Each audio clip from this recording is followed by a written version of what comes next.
would who would play Poseidon? I don't know. Maybe Ralph. It's Ralph Anderson or something, or Ralph Ralph Ines or Macchio, the Karate Kid, something. God no. or Joey Pants, Joe Pantanello. Joey he Pants. was he was Oh, Ralph Joe in Pantoliano. Sopranos. Joe Pantoliano, Pantoliano. whatever the hell his name Yeah, is. he I was mean, also in Christ, the Wonder Italians were Man. stealing the show in that movie, so why not? He was also in what was he? He's in Wonder Man, the Marvel TV show Wonder Man, which is really fucking good. Joey Pants. Joey Pants.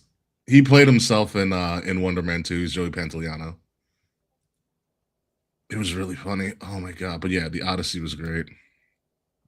And tomorrow I get to see an advanced screening of Spider Man. Oh, really? Yeah, How'd you pull that off? Amazon Prime, baby. They got a Oh, partnership with yeah. Fandango, Oh, that's dope. and I get to see it for $14. Yeah, surprisingly, I think because we did like a 2 o'clock, 2 or 3 o'clock showing Oh, most for matinees or Odyssey. anything before 4. Or it was like 2 o'clock. Yeah. So I was like, yeah, tickets for like maybe for 2 tickets was like $38 with the fees. I was like, yeah, it's about It's right. fine. It's about Yeah. right. Yeah, 2 tickets, reasonable. And then we just bought a shit ton of food because like we didn't eat, so we got like snacks and food Oh yeah. Oh yeah. at the theater. I'm like, it's a You three got hour it. movie, might as well. We're gonna be here a while. Yeah. You gotta keep the energy up. Dude, the previews had really good movies too, like that the mommy movie with that horror movie, where it's like you don't know which is the real mother and which was like the AI mother. Oh, when she sees like the spirit or whatever. Yeah, I was yeah, like, that's real fucked up. But I was like, I'm kind of interested. yeah. That movie, I was like, nope. I was just waiting for it, directed by Jordan Peele. I was just waiting for it. It does look like a Jordan Peele-esque movie. It was something he would come up with. And I didn't see. Did you see Nope? I saw Nope. Was it good? It was good. It's a thinker because Jordan Peele kind of layers it. Yeah, because I really liked Us. I thought Us was incredible. And Us is a then great allegory too. Get Out, I did not like, but Oh, I loved Get we're not Out. gonna have that debate. So I was curious. I'm like, I loved Us, wasn't a fan of Get Out. Nope, it's an interesting concept. I was interested. So I think it's streaming on Hulu or something.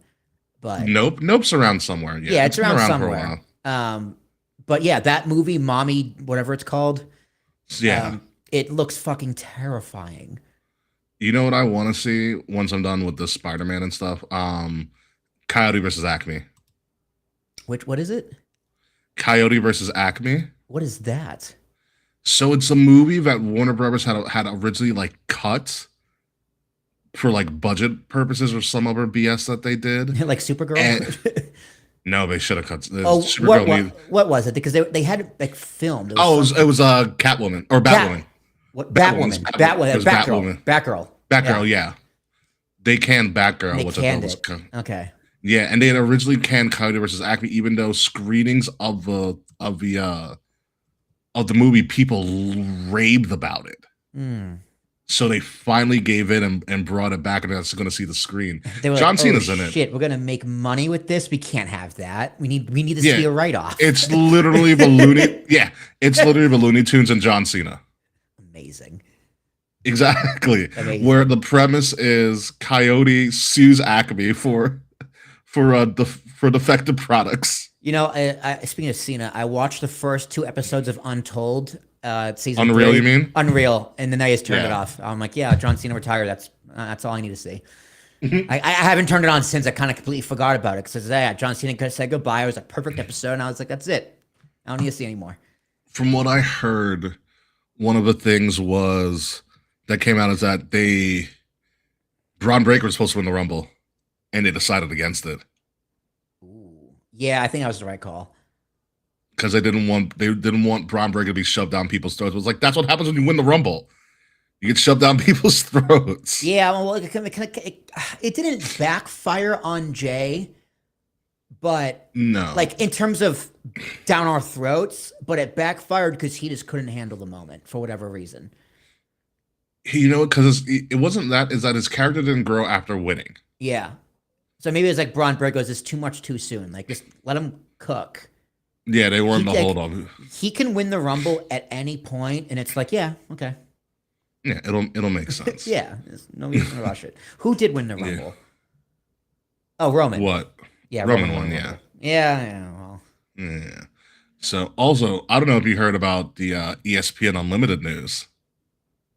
I saw. It No, I it saw that just happened today. it was like YouTube TV. You can watch it on. You can watch SummerSlam on YouTube TV without. Oh no, you can link your YouTube TV account to ESPN and it automatically gives you ESPN Unlimited. That Okay, just so they happened found they today. finally worked it out. Yeah, that just happened today. I checked it after work. I now officially have ESPN Unlimited. Oh hell yeah! Okay, that's good. Yeah. It's Also, a thing that fine. It's fine. yeah, I'm just like Sam, Sam works for the Yeah. mouse, so I've had his login for days. Yeah. for months at this point. I was like, I don't need it anymore, but thanks. I might need it because he also has, since he works for the mouse, he has access to MLB.TV. Yes, but So that's only for out of network games. oh no, he works for the mouse, so I get everything. But how? Yeah, how do you go over to TV blackouts? Because he works for the mouse. It's a Disney account. It's like a corporate account. Disney has, but they have the rights over like Disney owns like ESPN. the Yes ESPN owns network. ML. Oh, no, Disney, MLB.TV, right. But I'm saying, like, I can't watch the Yankees on MLB.TV because the Yes Network owns the rights. I don't have the Yes Network. Disney can Yeah, supersede that? I've watched the Yes Network on ESPN. Yeah, That's fucking on wild. MLB.TV technically, but yeah, That's wild. You got over there on TV blackouts. yeah, it's That's great. nuts. Yeah, I've been using Reddit. Also, what happened? What also YouTube? Not YouTube TV, but if you have YouTube Premium, starting in the beginning of next year, 2027, they're integrating Peacock to YouTube Premium Hmm. at no extra charge. Oh, that means Peacock is in trouble. that means people are not subscribed to the Peacock. So yeah, I now can cancel my Peacock because I have YouTube Premium. Yeah, dude, I canceled Peacock once the WWE left. I canceled it. Like, fuck this. I kept it because I do like their video library, their movie library. Like Yeah. I watched all the John Wicks on there. Yeah, I get that, but it's like I have enough to watch wherever I want and for eternity. I've been watching. Also, don't forget so Law and much- Order and Dateline. Fair. I've been watching a lot of old Raws, 1997 Raws. I've just watched finished 1997 again. So I don't know That is why. I just hooked my laptop up to my TV and just found it online, and I've just been watching it like crazy. That is a great hashtag. I wish I could use that for Peacock. show took. Oh man. Hey Fred, thanks. Yeah, that's Is this really 450? Holy shit! It's 450. We did. It came up with my memories like years ago. We did Summer Slack, and that was episode like 301. Oh my god, I remember Summer Slack. So yeah, we're getting there, but What a time to be Yeah, alive. what a time to be alive. So we got some interesting stuff going on. Kay's not gonna be here this week. Shark Week happened, and it's a thing. But we are going to talk about pretty much SummerSlam, or as I like to call it, oh my god, we forgot to book SummerSlam. I was like, oh, they have a number one contenders match on SummerSlam? Bro, that's a SmackDown match. What the fuck are you doing? Yeah, this should not be 2 nights. I guarantee it. When I watched SmackDown and they just started like just putting matches together out of nowhere, I was like, "Oh, we forgot, didn't we? Yeah, we let me forgot to see, book this." Let me see Kay's picks because I'm gonna be like, dude, there's what? Okay, so they picked Danhausen. I didn't know Danhausen was in a match. Oh, we're gonna talk about that. That's a fun one. I didn't know can't Charlotte wait to was see in a it. match. Charlotte's in the ladder match. Oh, that's right. Okay. We're gonna talk about the Danhausen match. That one's going. You're going to lose your shit when you find out about the Danhausen match. Okay, that sounds fun. Oh yeah, and then the Hell in a Cell. Yeah, I didn't watch Raw. I didn't watch Raw last night. I got this. There's some interesting visuals about they had a Hell in a Cell weigh-in for no reason whatsoever. They were in Los Angeles, so They're we gotta do doing the something. UFC thing. It's like, oh, it's a cage Yeah. fight. But wrestling and Not UFC really. and UFC does the weigh-ins. That's why. Yeah, it was a poorly booked segment. Yeah, I'll explain my gripe with it when we do the show and stuff. And I do have the results from last weekend. Oh yeah, I did not do well. That's for damn sure. Yeah, yeah. You also forgot to book the last two matches. Yeah, that happens. But interesting results there too. But we'll talk about that at the start of the show. Then we'll get into SummerSlam, and that'll be pretty much it because it's hot, it's humid because the weather hasn't broken yet on Long Island. Ugh, no kidding.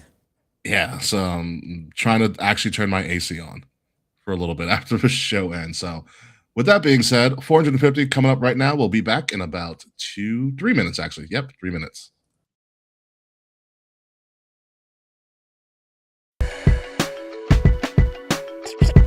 Kings of the rings of the illest. Kings of the rings of the illest. Kings of the rings of the illest.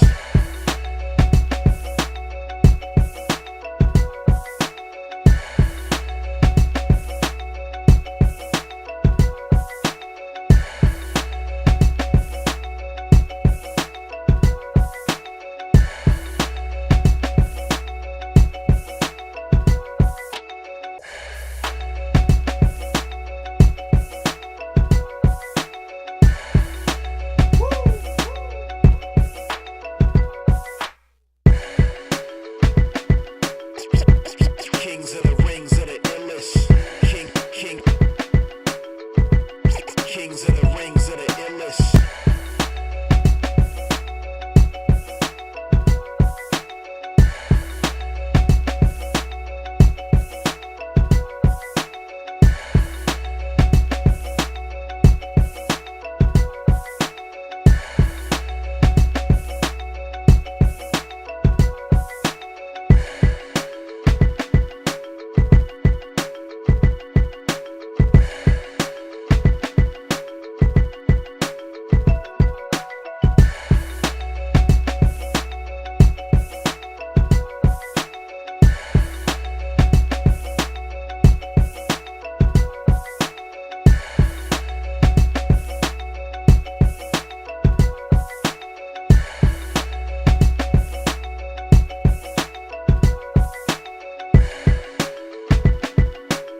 Kings of the rings of the illest. Kings of the rings of the illest. Live from the Wrestle Addict Radio HQ, representing Kings of the Rings to the fullest. King Ricky made the hot tag to Willie T, and out of nowhere like Randy is the Queen Bee. K-Fay brother, 400 plus in the bag like money in the bank brother. See when they pod, it's the opposite of common. Look at the comments, crowned in a certified top 10. You heard? Kings of the Rings pod. Throw up a too sweet when you see the squad. Like a chop in a, I know you feel it. Kings of the Rings of the illest. Kings of the rings of the illest. Kings of the rings of the illest.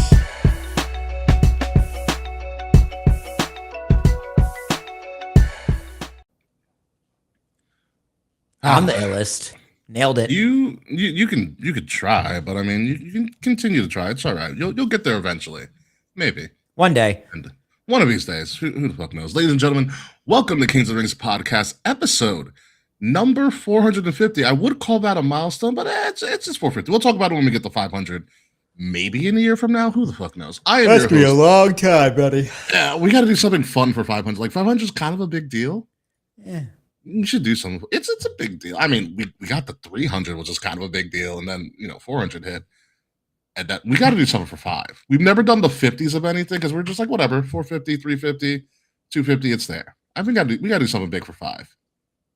5 should be big. Anyway, Yeah, no, you're right. yeah. We'll figure it out when we get there. We are coming at you live right now on Twitter, on Twitch. Sorry, I called Twitter and Twitch God, and X and all that Ricky, stuff. letters to make But, words to form sentences. Come on. Now. Maybe I don't fucking know. I just saw a Cyclops with a side eye. So we are live on Twitch, on YouTube, on Facebook at Kings of the Rings Podcast and on Wrestling Radio where applicable. We have not much to go over this week. We got Redemption to look back at, and we got to look forward to SummerSlam, or as we like to call it, oh my God, WWE forgot the book SummerSlam in Minnesota, and the ticket sales prove it. More Let like, me tell oh you this. shit, SummerSlam. Yeah, pretty much. And by the way, that limited time deal to buy tickets is still ongoing. Oh, so it's still limited. It's more like unlimited. God, who would have thought? I say this every single time. Road Dogg really held this company together because since he left, it's been a complete shit show. Yeah, yes, it is. And ladies and gentlemen, that is the founder, the proprietor, the Styrofoam Stallion, Mr. 8.5 by 11. Will Tarashak, how are you? I still love the Mr. 8.5 by 11. It's like Mr. Worldwide, but way lamer. Yeah, it'd be a great shirt for you, actually. And the same Mr. 8.5 by 11 would just have like just a blank piece of paper. Yep. Mr. 8.5 by 11. Mr. 8.5 by 11. Willie T, how are you, sir? I'm good, man. It's good. It's good. It's very hot. Those thunderstorms gave me a scare like I haven't had since I was a child. But hey, You need a thunder buddy. tis the weather. Yeah, no, Jazz is also like scared of thunderstorms, so I had to go give her a hug in the middle of it. So that was cool. And I was like, man, I'm like recording something with somebody at 3:30. I'm like, these storms are still rumbling through, and it's 3:20. So they just passed just in time. So I was like, thank God. Perfect. So we've got an interesting show for you this week. Like I said, it's going to be pretty streamlined. It's going to be pretty episode 500 KOTR Battle Royal. Yeah, no thanks. You know what? I know who wins. We all know who wins. Yeah, that's true, fair. But like, let's expand on that concept, Charles, off air, because I think he has some wild ideas. And Oh, it yeah, might I just bet he work. Oh does. yeah, Sideberg will. By the way, you should talk to Charles because Charles just started his own. I don't know what we're gonna call it. He started his own LLC. Oh, okay. Yeah, Charles, hit me Yeah. up. Let's talk. It's bartendering for events. Okay. Yeah, definitely hit me up. You know, since you have a ceremony within the year coming up. Yeah, no kidding. Yeah, so just thought I'd send the message out to you, by the way. But anywho, back to some wrestling, folks. Last weekend we had, or over this past Sunday, AEW Redemption occurred. It was a pretty good little pay-per-view, and it was also a setup to what is going to happen at All In. Damn, And here Willow there is- won. The Claw lost. Yeah, that was the big thing. Shit. One of the bigger stories coming out of AEW Redemption was Willow Nightingale won the AEW Women's World Championship, making her the first ever Grand Slam champion for a woman in AEW. Good for her. Yeah, so Yeah, she's a really name good I've for always her. heard of over the years. I'm like, oh yeah, okay. She's a Long Island product, actually. The AEW is really good with getting Long Island products. You have Chris Statlander from Long Island, Willow Nightingale from Long Island, MJF from Long Island. All three have been world champions. Dude, wrestling in general, Long Island has a rich history with wrestling. Taz from No Long one Island. really talks about, yeah. Dreamers from Yonkers. Dreamers from Yonkers, yeah. Foley's from Long Island. Foley's from Long Island. He went to school with Kevin James. Yeah. So like, that's hilarious. That must dude, that poor science They were on the teacher who was, same had to do amateur- with those two. They were on the same amateur wrestling high school team. That's amazing. But yeah, Long Island has a rich history of wrestlers. Mikey Whipwreck. Mikey Whipwreck. Yep, absolutely. The Bubba Ray is from Long Island, technically. You know, things like that. So yeah, Long Island has a rich history, which ironically no one really talks about. Yeah, because no one cares about Long Island except people from Long Island. But like our history of wrestling and even football and basketball in general is also very rich as well. Just life in general. If you actually have the stomach to listen to someone talk about Long Island for like 12 hours, there's enough to talk about. Like there really is. Long Island is a very weird place. There's so many hidden stories about Long Island that that if you ask the right person, they'll tell you everything. Yeah, like I do respect how much Long Islanders love Long Island. It's a very unique place. It is. In, It's in and of I itself. fucking hate it, but I respect you for loving it. Yeah, but overall, it was a pretty quality pay per view. There were some setups that set up All In. So now officially, now that Willow won, Willow is going as I thought, the natural face versus the natural heel. Willow versus Mercedes at All In. Two people who have history together for the TBS title as well. Okay. So Cool. it plays a lot, but like I like Thekla. I think she's great, but it didn't really match up with a story for Mercedes. Yeah, Quite I think well. what my argument last week was star power. It's like who's the bigger name, and right now Willow it was, but at Thekla. that time it was Thekla because she had a crazy run. So She did. but She did very- they yeah. went traditional wrestling, babyface heel. Can't be mad at it. It's the foundation of storytelling. So And and Willow and Mercedes have already proven that they do well together. yeah, Kenny Omega beat Kevin Knight as we thought was going to happen. So now you have Kenny Omega, Will Ospreay at All In. that's the match. Yeah, they would be stupid to screw that up. Yeah, it gives sometimes predictable is a good thing. Yeah, Andrade won the national title. I think I picked that one. Yeah, Maya World surprisingly won the TBS championship from Hikaru Shida. So Hikaru pretty much was a transitional champion, which I thought was really, really interesting. Yeah. The Young Bucks won their tag match, which was kind of crazy. And Cope and Cage won their tag match and retained the title. So now at All In, we also have Cope and Cage versus the Young Bucks. Yeah, that makes sense. You got to put butts in seats, and that'll do it. Yeah, They're doing and a stadium, right? It's Wembley. Wembley, yeah. So yeah, Yeah. you need a match It's something for that's that. never happened before ever either. So it works there. So Yeah. if I know we were talking about what if a New Day returns here. You At can All- save it till at after All that In? match- at All In. Yeah, you can save it till All In. Yeah. You can save it to All In because that would be great. Because like honestly, I don't know if Kofi would do it. I know Xavier will probably do it, but we really need New Day Young Bucks. At some point. Yeah, while they still can. At some point. Yeah. At some point. Matter was when. It's not a matter if, it's a matter of when. It's a matter of when and whoever they, and it's also Kofi's the oldest of them all, so it's a matter of does Kofi want to do another run? I remember watching Kofi's debut match on WWE ECW on a random Tuesday. I'm like, who is this Jamaican dude? But goddamn, he had a great win streak going on too. I think he ended up losing to Jack Swagger his first match. I could be wrong, but he had that was like his gimmick. He had a long win streak. Yeah, SOS baby. So But yes, Redemption, solid pay-per-view, nothing crazy. A couple of surprises there, obviously, especially with Maya World winning and stuff. But overall, solid quality wrestling by AEW once again. But here's what we're all waiting for. Will, you're looking for the results from this show, from our prediction battle. yeah. And I will tell you right now, there was a dent made in Kay's lead. Nice. Small dent, but a dent nonetheless. So, which means still in first place, Kay with 86 points, but tied for second, myself and Will with 78. Oof.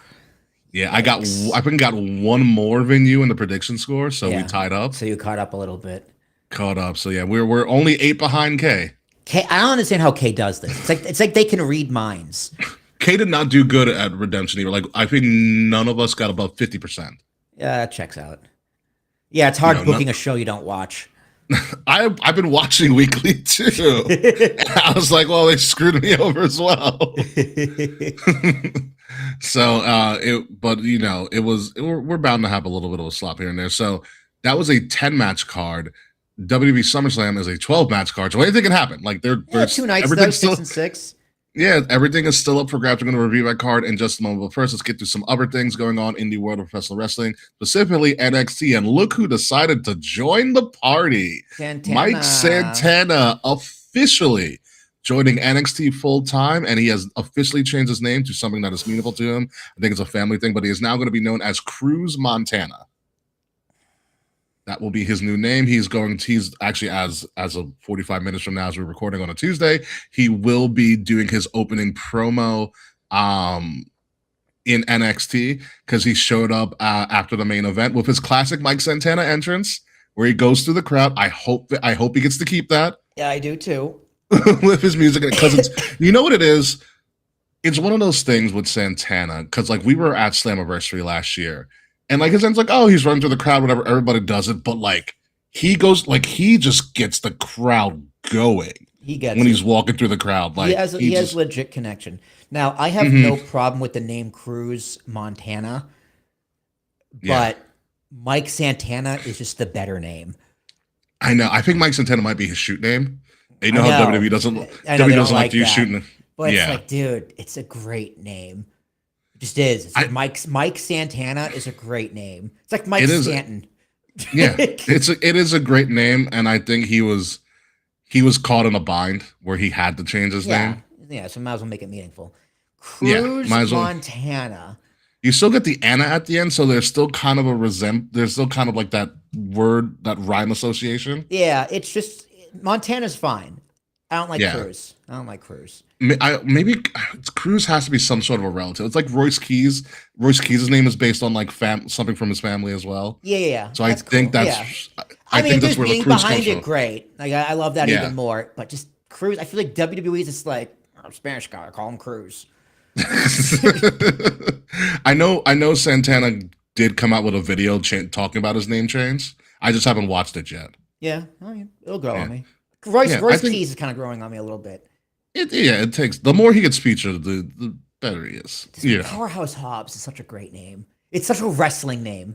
it was so good too. I wonder if he got blocked from. I wonder if WWE got blocked from music because like AEW like copyrighted. or AEW something. probably has the copyright to Powerhouse Hobbs. Yeah. So- Yeah, and I was like, oh, so close. unless Will Hobbs is his real name.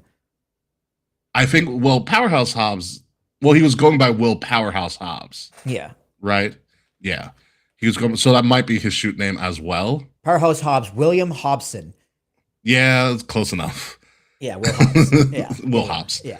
Yeah, close enough. So yeah, Cruz Montana officially in NXT. They also had Reina Volcan, who was formerly Nikki Martinez, show up on NXT as well. She's the first ever pure Dominican-born woman to be in WWE and NXT, and I will tell you, well, she is thick. Good for her. But like, oh yeah, she's like, so remember, she's like a Jordan Grace build but thicker, or yeah, Jordan Grace build but thicker. Goddamn right she is. Yeah. So NXT is doing their kind of semi-annual beef up of new people on the roster and see what they go. But I will tell you this: Mike Santana, Cruz Montana, whatever you want to call him, this might be a short stint in NXT for him. Well, I mean, it depends because NXT is in a rebuild right now, right? Yes. So you need that, like, he's like that independent, established guy who, because Yeah. these new people are still young prospects, most of them. So you need that kind of industry veteran. Mm-hmm. I mean, so that he's not really there he's there more to teach the young guys and get them ready than to get him ready for the main roster. He's Yeah. just there for a little bit to learn the WWE system, move set, cameras, that kind of stuff. He's just All there that for shit, months to yeah. get TV ready, but he's gonna be there a few extra months to get the other guys in NXT ready for their next Ready. position. Yeah. Yeah. But I can't wait for his movement, as I think because he's so authentically himself. If you ever watch like Mike Santana and TNA and stuff, and I think as long as he kind of keeps that kind of edge about him, he'll be fine on the main roster. I agree. He's a likable character with that hard to describe cool factor. Yeah, pretty much. Yeah. Like, look at him. He just- He's in a leather jacket, nice necklace, pointing at someone. He just looks cool. Yeah, he's just cool looking, and you know it's great. It's just I hope the best for him because I think he's kind of that realistic character that WWE needs, and he does it so effortlessly. Like you don't know if that's actually him or if it's his character. Yeah, you don't know where the character ends and the person begins. Yeah, and that's really good. Moving on to another big announcement from WWE, and a kind of confusing one, but WWE is going to Very be on confusing. Sirius XM satellite radio channel 156. It launched this Monday, July 27th. It is 24/7 WWE radio featuring past and new podcasts. They're going to be live broadcasting events, with the first one officially being SummerSlam, which will be live broadcast on radio. What's interesting about this is the channel that Busted Open Radio was on. Oh, that's crazy. Yeah, so from what I've been from what I've read and been told, number one, Thunder Rosa left Busted Open Radio, which only means one thing: they're no longer covering AEW. They have officially become a WWE product. Yeah. Yep. Oh, they got bought out. Dreamer, Bully Ray are now, I believe, are Dave LaGreca, are all going to be commenting primarily on WWE related stuff now. Yeah, Mark I wonder if their well. opinions are going to change, if it's good or not. I wonder. I wonder if there's going to be any biases or that kind of stuff. Yeah, it's going to be real interesting. Next, you're going to tell me they're sponsored by Blue Chew too. Yeah, it's gonna be interesting to see how that goes because Busted Open's not going anywhere. They just essentially got bought up by WWE and TKO. WWE, yeah. Well, yes, it's an interesting one. It's a move. It's gonna TKO stock is down 10% this year, so that's great. So yeah, it's interesting to see what they do with this. I mean, it would be this would be a bigger deal for me if I had Sirius, number one, and I had access to this because honestly, this would be my background music for my apartment most of the time. The podcast makes total sense. Old episodes, new episodes, that kind of stuff. But like, what are the live shows going to be like? I don't know. Like, because wrestling is very much a visual. It's not like other sports. Like baseball on the radio works great. You can kind of, if you have the right announcer, you get the idea. Basketball, it's very quick. So, yes. But you can follow along with the ball in your head. Mm-hmm. Football, I don't know. I've never listened to football or other sports on the radio, but I'd imagine football isn't that difficult. It's not hard. Because there's time in between. But you can set up the play, yeah. Wrestling is very, you watch it. You don't listen to wrestling. Yeah. It's going to be interesting to see how they do this, how they put this together. Who does the announce calls? It's Mike Vick. It's Vic. What's his name? No, Vic Joseph. Vic Joseph and Booker T. Which is fine because they're the NXT pairing. Yeah. And I know you don't watch NXT, but Vic Joseph is phenomenal. I love Vic Joseph. Anytime I've heard Vic Joseph, I go, God damn it, we found our new Michael Cole when he leaves. Yeah, Vic Joseph is absolutely unbelievable. He gets it. He's kind of like a Michael Cole mixed with a Morrow. Yes. Ronaldo a little bit. No, he has a great voice, great energy, and an amazing name. Vic Joseph. His fucking hits. The best part about it is he can ad-lib on the spot. Like if Booker T says something off color, he'll take a pop shot at Booker, and then he'll go back to the match. Simultaneously. Like the problem with listening to wrestling is you have to know what the move they're calling is. That is a problem, yeah. Right? It's a 450 frog, like 450 splash, okay, frog splash, okay, but it's like, oh, a lariat. What? The fuck is a lariat? It's a clothesline with emphasis. Right, but like outside of wrestling, what is a lariat? No one knows that. No one knows. Like a frog splash, like, oh, it's like a frog jump. How a frog jumps. That reminds me, I was watching the Hot Ones versus today with Alexa Bliss and Charlotte Flair. Oh, that must have been fun. And they were and Charlotte was talking about some experience that she had. She's like, "Oh, it's like taking your first bump." And Alexa Bliss goes to camera. For those of you who don't know, a bump is this. Bump. For those of you who don't know, a bump is getting hurt in wrestling. Yeah. Oh my! And Charlotte would be like, "Yeah, that's exactly what I meant." First bump. Weirdo. First bump in the ring. Wait, what? What? That's hilarious. And Charlotte's like, "This is why I can't be friends with civilians." God, and that had to all be ad-libbed too. Yeah, because Bliss is like, "I know what you mean, but like we're on a public channel. People need to know what you mean by bump." Yeah, people not in the know have no idea. No idea. Yeah, no, it was great. So yeah, the radio thing is gonna be interesting. It's interesting to see how long this lasts. It's it's growing to appear now with this TKO integration and buyout of WWE and whatnot. It's getting to the point where I think like they're expanding too far. Like they're trying to reach a lot of corners, but maybe don't need to be reached. It depends. It depends. Like 24 hours is a lot.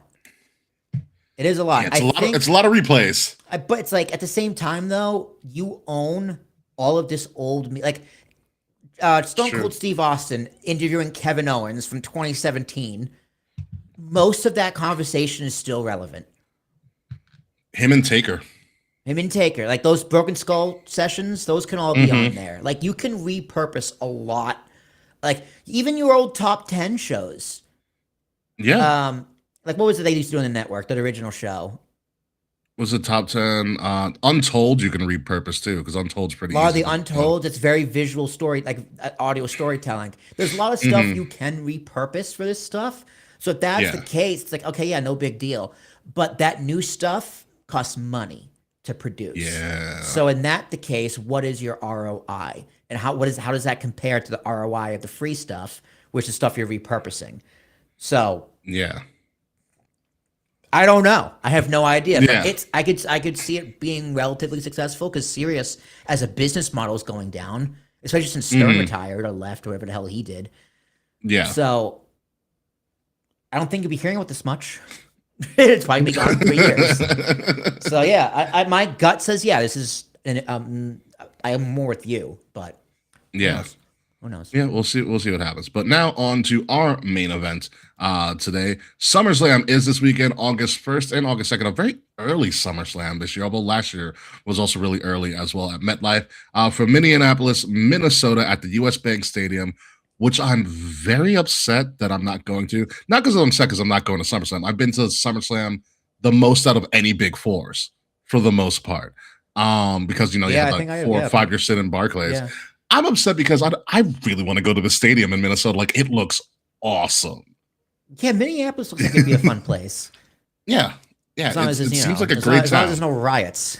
Yeah, and which won't happen. But I also think the Target Stadium, Target Field, Yeah. probably really cheap these days. Yeah, probably. Probably really cheap. It's going to be SummerSlam's going to be happening at 6 p.m. both nights on Eastern time, 6 p.m. So that means you'll be able to go out afterwards. And you won't have to spend your entire night watching wrestling, especially because there's only 12 matches on the weekend, 6 matches per night, and we're going to go through the entire 12 match card, not by any day, just by what we deem a level of importance, as WWE put it on their own website. So the first one, in and of itself, the main event of main events, as Seth Rollins said, apparently on WWE Radio, the final match on Sunday is the real main event. Seth Rollins, Roman Reigns, for the World Heavyweight Championship. Also, as we might want to call it, the finally can we put the Shield thing to rest match is what this is called. Oh man, we've been waiting for this match for a long time though, like to actually do it right. And not get a DQ finish or something wonky to come up. And they're like, oh yeah, we're going to do this. And this is probably going to be the final time we do this. Here's the thing. No, it's not. Like, no, it's not. As long as like these two will retire each other. How much you want to bet? Like these two guys' final matches is gonna beat each other. I think it's. I mean, because they've both been in WWE the same amount of time. They're both relatively the same age. This Roman has more kids. That's really the main difference between these two. Roman has more kids and a better legacy. Pretty much. But these two are tied at the hip forever. And I will tell you this. Roman has a better entertainment legacy. Correct. I think Seth has a better traditional classic pro wrestling legacy. Seth's the better wrestler. Yes, which he said he did. I know you didn't watch Raw, but he did say this on the promo. He goes, Roman, you are everything they've wanted you to be. You're the biggest draw in the business. You're a box office. You're Hollywood. Blah blah. But you will never be a better professional wrestler than me. Correct. Yeah, but at the same time, it's like, okay. Okay. See, it's like your gold prize. That's Roman's argument. Your gold prize means nothing to me because look at my trophy. You have a medal, I have a trophy, and you're saying I'm better than you. You're like, okay. Yeah. And no, Charles, we're not going to have a Dean Ambrose and Cassius Ohno. Oh no. Yeah, but this match is going to slap. I'm pumped for this match. Ricky, I know you're a little like poo pooing on it a little bit, which is I'm not surprising poo-pooing on it. because You know what you've been it, calling for this match for years. you know what it is? No, I like it for a lot of different reasons. My poo-poo is this, and it came to me the other day. There was an old Talking Smack segment. Speaking of old things they could probably repurpose for WWE radio, there's an old Talking Smack segment when Biggie was still an active performer and Paul Heyman was on the show, and they talked about Biggie going solo. And at the time, the idea was Biggie was going to go solo and he was going to have a great career, and he did. Until Rich Holland dropped him on his neck and ended his career. But Paul Heyman was just like, you can be as good as Roman. He goes, when's the last time people saw Roman Reigns and talked about the Shield? Yeah. And at the time, it was a good point. Yeah. And now I'm just like, oh, we're still talking about the Shield. I get it's the connecting tissue with them, but they have accomplished so much more after that. They have, but Yeah. they haven't talked about the Shield for either of them in a long time. It's only Since when they're maybe WrestleMania 40. yeah. It's like it's only when they're together does the Shield come up. So like I understand Paul Heyman's point, but unless it's relevant, they don't try and they don't shoehorn the Shield in for the sake of like member berries. They bring it out when it makes sense because it was only about 13 months or 15 months of their career, the whole Shield. It was just a little over a year. That was their whole run. Or they mentioned like I thought it was interesting in the video package was like they're reforming the Shield was a mistake. I'm like, wow. Oh, I mean, I was there when they reformed it. I don't consider that a mistake. It was one of the quickest T-shirt purchases I've ever bought. Fair, but like Roman and Seth, like in kayfabe, both said it was a mistake. But I think that's also the truth coming out in fiction. Yeah, I think it was a mistake, but nowadays, like since then, you never hear about the Shield. You only hear about the Shield Rumble when Seth came to the Shield entrance. Such a beautiful troll job. Yeah, exactly. Mania 40 with the sacrifice and a chair shot, and Roman's. But then again, Roman's Achilles heel has always been the Shield. Yes. Yeah, it's one of those things, and that's why I'm so torn about this. Like, Roman could go on to win. Seth ended up, quote unquote, looking strong at the end of Raw last night, too, especially after he was like, he brought up in his promo, he was like, they were talking about this, like, he goes, I remember WrestleMania 31 when all of your family was in attendance and I came and cashed in and your family left crying. He goes, I hope your family is in attendance again this weekend at SummerSlam. He's like, so they can be reminded that you're always going to be my bitch. What he should have said is, I hope your kids are there because they weren't alive yet the first time. Well, he didn't say that, but he said, I hope your kids are there too, so they can see that their daddy's my bitch, or something like that. That's good. Yeah. Yeah. It's like, your kids need to experience this firsthand. I know they weren't alive the first time. Yeah, and it's a crazy thing. And you know me, I'm always a proponent of like every legend, especially in pro wrestling, always needs an Achilles heel. Yeah. And Seth Seth Roman's. So, but at the same time, Roman is also Seth's because Seth can be as great as he wants and as great as he can get. Roman's on a different level. Roman's the mountain he can't climb. Yeah, exactly. But at the same time, Seth is the monkey that Roman can't get off his back. Yeah. So that's why it works. Like, that's why it works, because they're each other's Achilles heels. Yeah, so like, what is it? Except to bring up the point, but in an actual wrestling ring, Roman has never beaten Seth. When Seth came back from the knee injury, Seth beat him, and that's when Dean cashed in, and that's when we started a show, or started my iteration of the show. Your era of the show. Yeah, your my era of the show. Reign of excellence, goddammit. And then when you had the Royal Rumble, Roman DQ'd himself. Yeah. So there is that. Does Roman finally get over this hump, or is Seth still in his back pocket? It's hard. It's extra hard because if this is the final time, Roman wins. That's my only caveat. Is this the final time? Because if it is, Roman wins. If it's not, what's the point of Roman winning? Because there's no point to do it again. So that makes me lean Seth. I'm leaning Seth too. One, because I think Seth always getting the one up on Roman. Roman can get everything else except get over Seth. Yeah. I think it's a great story. Number two, it wasn't that long ago where Roman, I think it was in GQ or whatever, looking like a fuckboy. But in GQ being like, yeah, I don't have much time in wrestling left. Yeah. That's what I mean. Yeah. The last match between these two, Roman will win. I think that's very clear. It's matters is that now. And I don't know. I really don't know. Either. I'm gonna go with my heart. I'm gonna say Seth. I'm gonna go with my brain and say Roman. Yeah, we're gonna have to be split on that one. Because honestly, it is a toss-up because like creatively you can go so many different ways. Yeah. And it's like they are the bloodline has jumped the shark for me completely. It's just kind of like I don't mind Roman being head of the table.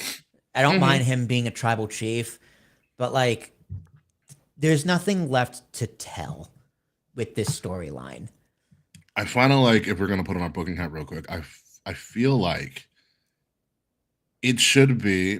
This is obviously up to them, but creatively it should be like they can all be related because they are all related in bloodline and in storyline. But like I think for a lot of them currently, the bloodline is a hindrance to the progression as a performer.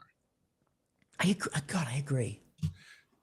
You know, I think it might be better if like it only benefits Roman. Yeah, it does only benefit Roman, but it could be like they can go it on their own. But like if they ever need to seek counsel or Roman feels like they're doing something wrong, Roman can pop and be like, "Hey, you're screwing up," or something like that, but not be solely connected to him at all times. It's definitely brought Jay down, and he has character because they brought him back into it, and I was like, oh, yeah, and he kind of has a character mix match because half the time he's like happy-go-lucky yeet. And the other time he's like, I'm gonna fucking kill you.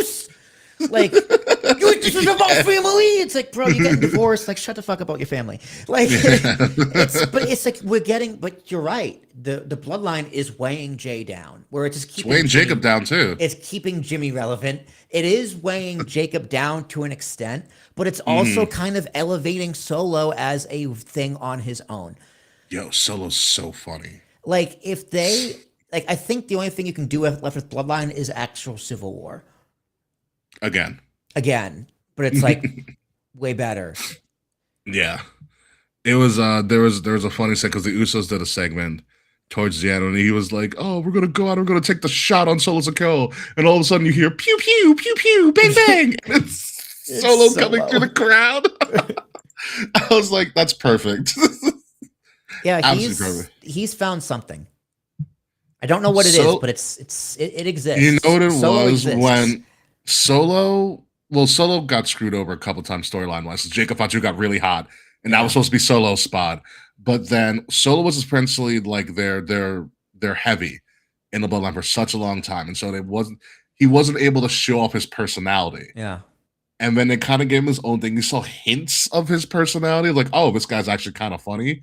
And then they kind of broke up Solo's MFT thing, thank the Lord.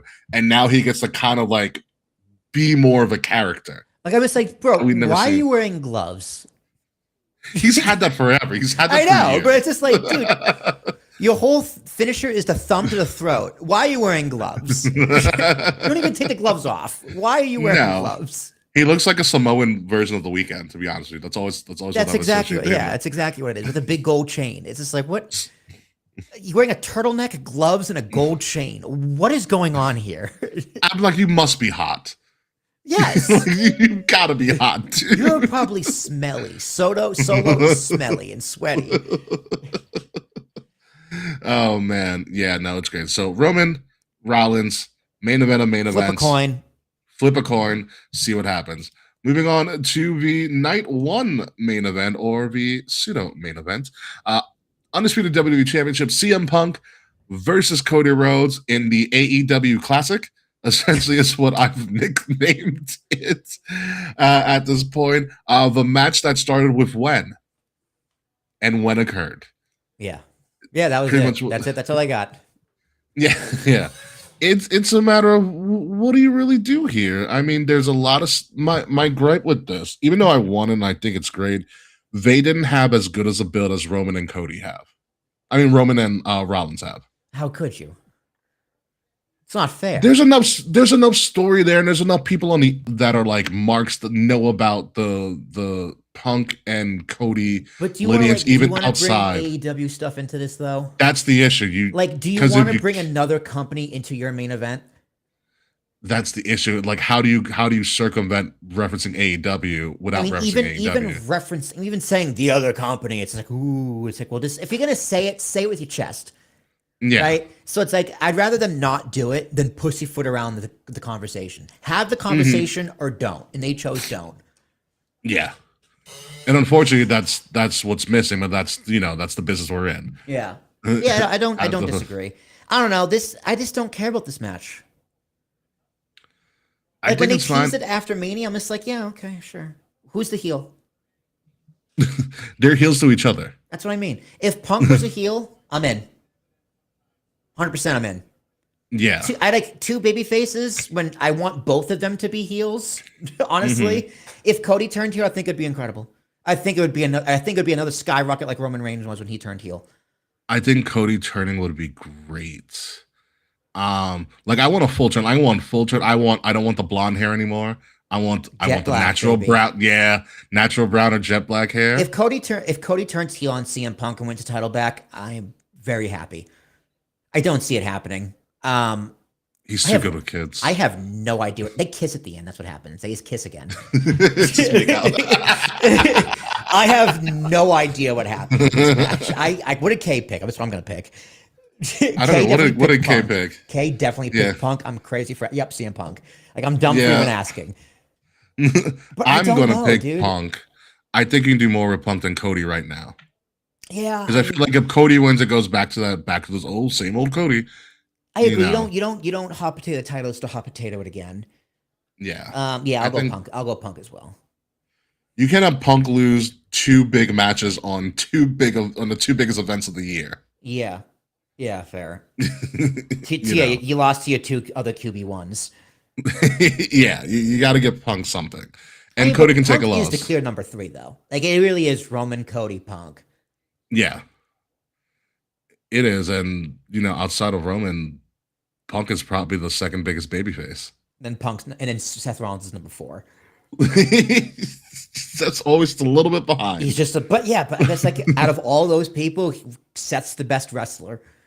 Yeah, Arguably one of the best characters. Great promo. We can like Seth, tit for tat, is on par, if not better, than everyone on that list. But just vibes, he's number 4. Pretty much. That might be the show title. That might be the show title. Just vibes. Just vibes. Vibes. Just vibes. So I think Punk gets this. Cody can take a loss. It'll be perfectly fine. Agreed. On to the match that I really wish wasn't happening, but we're getting it anyway because ESPN and Brock Lesnar. I'm in. I love this match. Hell in a Love it. Cell, Obafemi, Brock Lesnar. Obafemi saying, "Hey, I won King of the Ring, but that doesn't matter anymore to me. I don't want to win a world. I don't want to win a world title. I want to face Brock again because he kicked me in the nuts." Oh my god! It's just the build sucks. The whole build sucks. Yeah, I think this is one of those where it's like, okay, well, the end justify the means, because the end result's going to be phenomenal. I sure as hope so. What I didn't think was phenomenal, I want to hear your opinion on this. So they started off Raw. They're in LA, by the way. They're at the Intuit Dome. They started off Raw with a quote unquote weigh-in. So Triple H is in the ring. Oba comes out with security by him, and they lower the Hell in a Cell. So they do the weigh-in with the Hell in a Cell planted on the ground. Yep. Oba weighs in. Brock comes out next with Paul Heyman, and he doesn't get in the Hell in a Cell. Instead, he takes chain and a padlock and locks Obafemi in the Hell in a Cell and walks around. And I was like, I don't know who thought this was an okay idea to do, but all right. Yeah. Hey, can you lift the cage? Yeah, lift it up. You know how you brought it down? Just bring it back up. Bring it back up. My first. Oh God, where was Road Dogg? Road Dogg would have seen this detail. My mind when I saw this immediately went to, all right, so we're locking the giant black guy in a cage from the country white guy. All right. Who? You know, I didn't think of that because Brock Lesnar did call him boy as well.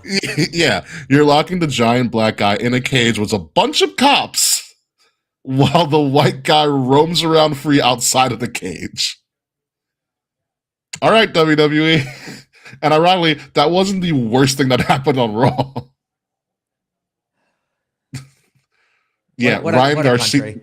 Ryan Garcia was involved on Raw in a weird way. Great. Yeah, That one, geez, that one went right over my head. I just thought, What, Ryan Garcia? I just thought lift the cage up. No, logically speaking, you could have just lifted the cage. For a second, I thought Oba would just like rip the cage door off, and I was like, "Oh, that would have been a fun visual." Yeah, that would have been. But no, he just paced around the cage with Brock. I was So like, what did Oba do weird. in the cage? Just like, So he did the weigh in. What do you do? He followed Brock around the cage. oh, Brock never unlocked the cage, and apparently Paul Heyman was like, "Oh yeah, Brock weighed in earlier. He's also 303 pounds. Also, Oba dropped a ton of weight. Like he's getting in shape now. Like he looks great." good for him. Absolutely great. And then Brock gave him the finger, blah, blah, blah. And then Oba beat up all of the quote unquote cops. Oh, you know another reason why Roman wins? Because he's going to face Oba next. That's a better match. It's the match that should have happened at SummerSlam. You might be right when Roman wins. Oba versus Omen is better than Oba versus Seth. It's the better match. Yeah, the ruler beats the tribal chief. It's the match we should have had this SummerSlam, but we're not. And I wonder, and you're gonna it becomes a Money in the Bank situation, but does Oba still have the rights to the King of the Ring title match? Yeah, absolutely. Let's hope, because that's going to be real funky. Because you can theoretically have Oba with King of the Ring, you can have a Money in the Bank winner, and if it holds on long enough, you can also have a Royal Rumble winner all at the same time. Yeah, going for 2 titles. Or going for one time. It could be a giant calamity. You know what? I want to see Oba Femi win Money in the Bank. And they're like, oh, shit. Totally forget. It's something that would totally happen, though. Yeah, and this one goes, hey, Paul. We got a problem. It's like one of the film editors for like the Untold, whatever the hell it is called, Unreal. Yeah. It's like one of the editors of Unreal is like, Mr. H. Got a little something to show you. Oh, fun fact, I have to tell you when we're actually off air, but we have a slightly closer connection to H than you think. Oh, cool. Yeah, it's going to be really interesting. But back to this match. I really hope it's the last time we've seen Brock. Yeah, it's got to be. Please, Brock, just leave. This has to be. You got Minnesota. Event. Yeah. This has to be a main event. Who knows? Because, again, it's ESPN, and ESPN loves Brock. Every time Brock has been featured on the card, he is always a match on ESPN. So this might be a first-hour thing. I think it's stupid, but it could be a first-hour thing. Do you start with Brock? It's the first match. It's like, but okay. That is unbelievable. That would be wild to do. Absolutely wild. You start a PLE with a Hell in a Cell match? Yeah. That's absurd. Unless you give him the first hour. You'd have to give him the first hour. You can't do a 15-minute Hell in a Cell match. That's freaking stupid. Yeah. How long? How long was Brock and Taker's? Because that's the last time Brock was in Hell in a Cell. Yeah, I don't remember. I don't remember at all. I forgot that match even happened, to be honest. Yeah, it's happened twice in Hell in a Cell, and Brock's. I know the original one was from like 2003, and it was great. Yeah. Taker had to cast. So, the last Taker Brock match I remember, it was at SummerSlam when I was there, when they both lifted up and Brock laughed and Taker laughed back at him. Taker laughed back at him. That was so... Yeah. Dude, that was one of the weirdest moments in wrestling. But it was so good. It was great. So one time you see like Taker slightly break character. I know. It's like, oh, he is broken. I think he had to have broken character. Oh, he had to. He had to a little bit. But yeah, Oba wins. Hopefully this is the end of Brock, and Oba finally gets to move on from this and actually be the guy who's dominant in WWE without someone going to kick him in the balls again. Please, oh please. Please, for the love of God. We shouldn't have gone here anyways, but we're here, and that's what we're going to work with. Moving on to the lower half of the card, the interim WWE Women's Championship ladder match. You heard it first, folks. So, Rhea Ripley, to reiterate, Rhea Ripley is injured. She cannot compete. So, in lieu of release of her releasing the title, we are creating in a very UFC and also championship boxing style. You create an interim champion, and at some point, the interim champion faces the champion that was injured to unify and create an undisputed champion, so on and so forth. To do this, we are doing a ladder match with qualifying matches with one spot that is still left open. But currently, the people who qualified are Charlotte Flair, Jade Cargill, the United States champion Tiffany Stratton, Chelsea Green, which would be a perfect thing for her to win, and an opponent to be named, I think, on SmackDown is the last qualifier, which I believe Julia is one of them, facing somebody else. Interesting thing to point here is that Nia Jax has been in 2 of these, and she's been screwed over twice to qualify for this. So Nia Jax is still a player for probably that last spot. I don't know what they do with it. But based on who we have here, my heart says just give it to Chelsea Green. Agreed. But they're not going to. it goes to Charlotte. Charlotte Rhea again? Yeah. Reliable. Unless Rhea's out for an extended amount of time and Charlotte loses it. Because Charlotte should still have to defend the title. Yeah, so Charlotte's going for I think she's on 14. She's probably going for 15 if she gets this. But does this count as a legitimate title hold if it's an interim? Yeah. Okay. So then here's my thing. So if Charlotte wins, she gets 15. If she beats Rhea, is that 16? Or is that just 15 solidified with no 15, asterisks? 15 solidified. Okay. Yeah. I'd say either way it's 15. Just 15. Yeah. I think that's the right way to do it. I agree. Because I wonder, if when UFC does it, they have the interim title, right? That's a one-time champion, and then if they beat them and they retain, it's just retaining the title. It's not a new title; it's retaining the title. That makes sense. So it'd be like the person who was originally champion lost the title. Yeah, which is the same title that the other person's wearing. Yeah, I would love. Again, I would love. This is the Chelsea perfect time run. to give to Chelsea. If you were to give Chelsea a title run, this is the time to do it. Give it to her. Rhea's out. See what she does with it. I bet you she kills it as a interim champion. Yeah, I bet you she kills it. Like I said, I think Julia's in the qualifier. I forgot who Julia's facing in the qualifier. Again, I would love Chelsea to do this because honestly, it's an interim. What's the harm? That would be my pitch. Yeah. What's the harm? Yeah, when you got nothing, you got nothing to lose. She's killed everything else. Her being the U.S. champion as a Canadian and doing all these presidential addresses all the time and she had the secret Herbis and the Patriots. It's gold. What could she do with the WWE Women's Championship? Problem is, it's comedy. That's it. And comedy does not belong in the main event. I think that's the reasoning. I think that's what's holding her back. And I can't say I completely disagree. Because, I think, when it comes to quality entertainment, the bottom of the rung is comedy and horror. It's just how this is how it is. What's taken most seriously. Main events typically related to drama and something serious. I still think Chelsea's character can change to be dramatic, though. She could, definitely. I think she has the potential. But her shtick and her success is to being unique and just hilarious. Which is great, which is important for it's a guaranteed spot on the show most nights. It's not a main event act. And I think that's their thinking.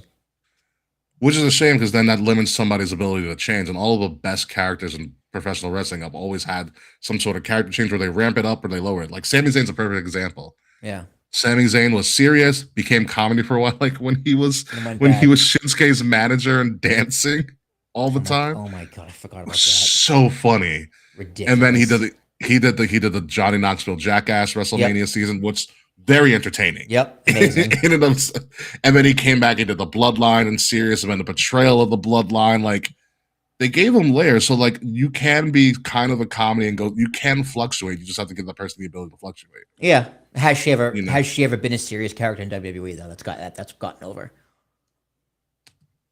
I think, well, when she was a newbie, and she faced up against Charlotte a couple times, she didn't even have a character. She was just Chelsea Green, Yeah, and then she got and injured. she got And injured. So no. yeah, Yeah, so so no. yeah, so now we know outside she's played like the psychotic chick. Yeah, You know, she can do it. They just got to Yeah. give it a chance to do it. yeah, you gotta Will give her they? credit to I the- don't think so because they see her as the comedy shtick. Yeah, which is a shame. Because again, this is like an interim champ. Like I know I poo-pooed the interim a couple weeks ago, but it is also the perfect stick to be like, give somebody a shot and see what the fuck happens. Yeah, I agree. It's You low know. risk. With that Low being risk. said, Charlotte and Rhea is the safe, Yeah, I'm going with Charlotte. absolutely safe bet. You know, so because it's the match we were probably going to get anyways. Eventually, Mhm. they did the injury angle on Alexa Bliss, Yes. so That is Charlotte's true. singles again. Yeah, so we're gonna go Charlotte. Moving on to the oh my god, we saw this a couple of months ago match, the Women's World A Championship couple match. last month, Last month, you're correct. a couple It weeks is last ago. month. Yes, Women's World Championship. Io Sky, the Queen of the Ring, actually using her Queen of the Ring championship to go up against Liv Morgan, who, guess what, Will, is her first title defense in her 100+ day reign as champion. yeah. Yeah, so think keep Rhea's that in defended- I mind. think Rhea's defended more times than that, And she's injured. and she's injured. Yes. Keep this in mind. We have a new intercontinental champion because Raquel beat Sol I did Ruca see that, which I was very surprised. with a lot of help, but it was fun. And I think at this point, I feel like they typecasted Sol Ruca a little badly. And she's, in my opinion, I think she's underperforming a little bit, but that's going to happen when you first get there. I agree. And Her, they- her promo, yeah. she can't talk, and She can't. her ring work is a little clunky. Yeah, her transition hasn't been the greatest. And Raquel, 1,000%. I think Raquel, you get more juice out of Raquel. Raquel deserves Yeah. that title completely. She's worked her ass off. Yeah, I thought it was going to come quicker than this, but she finally got it, which good for her. And so now you have an interesting Judgment Day dynamic. Yep. Like More if Liv interesting. loses, Raquel's now the top dog by title. Yep. You know, Mm. yeah. So what happens there? You can do Judgment Day is like the cockroach faction that just keeps going for some reason. In the end, and they keep hating each other. They keep turning on each other. Yeah. So you've got an interesting dynamic where the top two women's titles on Raw are in the same faction for now. You know, Yeah. and who does someone turn on who? You know, does that start to create a rift? Like I like the idea of Liv losing and now having to answer to Raquel. I don't know if it's gonna happen. Or how Raquel responds to Liv still bossing her Being- around. Mm-hmm. That's true. Be that as it may, Io's like your safest bet in all of women's wrestling to hold any title. Yeah, she's always believable as champion. Yeah. She's all believable. She's always good. The fact is, can Io beat Liv again for the second time? Who does in 2 Io months? go up against next then? Or does she continue? There's going up got to be against Liv? a surprise return at SummerSlam. I Yeah. think. Like who's on the women's roster on Raw? Soul. Here's the thing. If What's her Stephanie- name? The fucking Vision girl, Oh, Maxine. Maxine. Who great and heel turn for her. Stephanie could come back. If Stephanie comes back, honestly, either of them can win. But we did see a teaser of it, like I think the couple of WrestleManias ago when Io was champion and Stephanie came out as the NXT champion, and we got Io Yeah. and Stephanie. I would love to see them revisit that for a proper program. Like I like that a lot. Are Paige and Bree still tag champs? Nobody lost the Fatal Influence in Saturday Night's main event. Oh, that's right. Are they delegated to a specific show? Because I would like to see Paige on Raw. I know the Fatal Influence trio is relegated to SmackDown. I don't know about Nikki, Brie, and Paige. I don't know exactly where they're at roster wise. I would like to see Paige on Raw. I would Solo. too. I would too think because that Nikki. Raw needs some star power. That's why Yeah, Liv hasn't and- defended. Who does she have to go up against? Yeah, and here's the thing: if Stephanie's ready, you don't need to see Stephanie and Liv again just yet. Yeah, I agree. Even though you kind of clamor for it because they kind of got hosed at Mania. you know, they kind of got hosed, unfortunately, because they had beautiful entrances. The match was just really quick. I know. You know, It's such a disappointment. it was for a very well built match. So you can It was run so that well built. That's a thing too. Yeah. It was. I don't know. I Yeah, like Liv though. I love everything that she's doing. She's all time. yeah, it's crazy how she just clicks into that character, and she's very, very good. It's amazing how much we hated her a few years ago. Yeah. God, remember when we saw her on NXT when she was like the girl from Jersey eating pizza? Uh huh. Like she didn't know what the hell she was doing, and then now she's figured it out beautifully. I'm gonna say, Um, you know what? I'm gonna go on a whim here. Liv retains. I'm yeah, probably I'm wrong. just just Actually, no, I am. I spite take you, it I'll back. I'm going EO. You're going EO. I'm gonna go EO. I'm gonna go EO as well. I think because I think what you need here is you need women who are gonna like the promos are gonna be fine because if Stephanie can speak good enough English, EO can also speak good enough English. If not, you can have Oh, that is true. have That'd be a the rough subtitles. promo. Those two. Yeah, but I feel like it could work, especially to do like video packages, what they've done before in Yeah. the past. But I think the compelling story is like EO becomes champ. So what do you do? What does Liv do now? But she's not champion anymore. And now you have Raquel, who's like, Yeah, she's like, a hissy fit. if I'm booking a story, that's what I'm booking. Like how did they recover from all of that? Yeah, yeah. So yeah, EO for our choices. I forgot who K picked, but we'll move on to that. On to this match is my most anticipated match all weekend. Yeah. Penta, Mr. Lucha Libre himself for the most part, the Intercontinental Championship going up against reformed bigots, pretty much Chad Gable, reformed Lucha hater, coming off of a. Did you watch Mask versus Mask yet or not? No. You need to. Coming off of Mask versus Mask and redeeming himself and now getting an IC title fight. Chad's in Minnesota, his hometown, yet again. We forget that Chad Gable was the one that broke Penta into WWE because that was Penta's debut match on Raw. They already have great chemistry together. Yep. You kind of already have the story there of now Chad respects Luchas and Penta and the rest of the Lucha Libre family has forgiven him. So it sets up for this is technically face versus face. Technically face versus face. There's a lot of those on this card. But there is something I feel like this is going to be something. We've said before, Chad Gable has the worker's curse. Yeah. There's something. Something's gonna happen. I get it. There's a stink in the air. It's like, okay, Chad, you are so vanilla, white meat, baby face to a point where it's like I don't believe you. Anyone who apologizes that many times doesn't mean it. So I don't know if it's a heel turn, but I'm for like a pure wrestling perspective. I think this is going to be the best match from a wrestling perspective on the card. Yeah, probably. Chad's going to have that baby face kind of pop because he's in Minnesota and everything. So the crowd's going to be behind him. Penta's just going to be Penta because he's just cool as shit. And they're just going to go bananas. I hope they get a lot of time. I really do. Yeah, I do too. I hope they get a lot of time. All these matches get time, unlike WrestleMania. Yeah, it's 6 matches a night. You can give them some God. They should at least be going 20 to 25, if not 30. A lot of them probably, yeah. 30 minutes is long.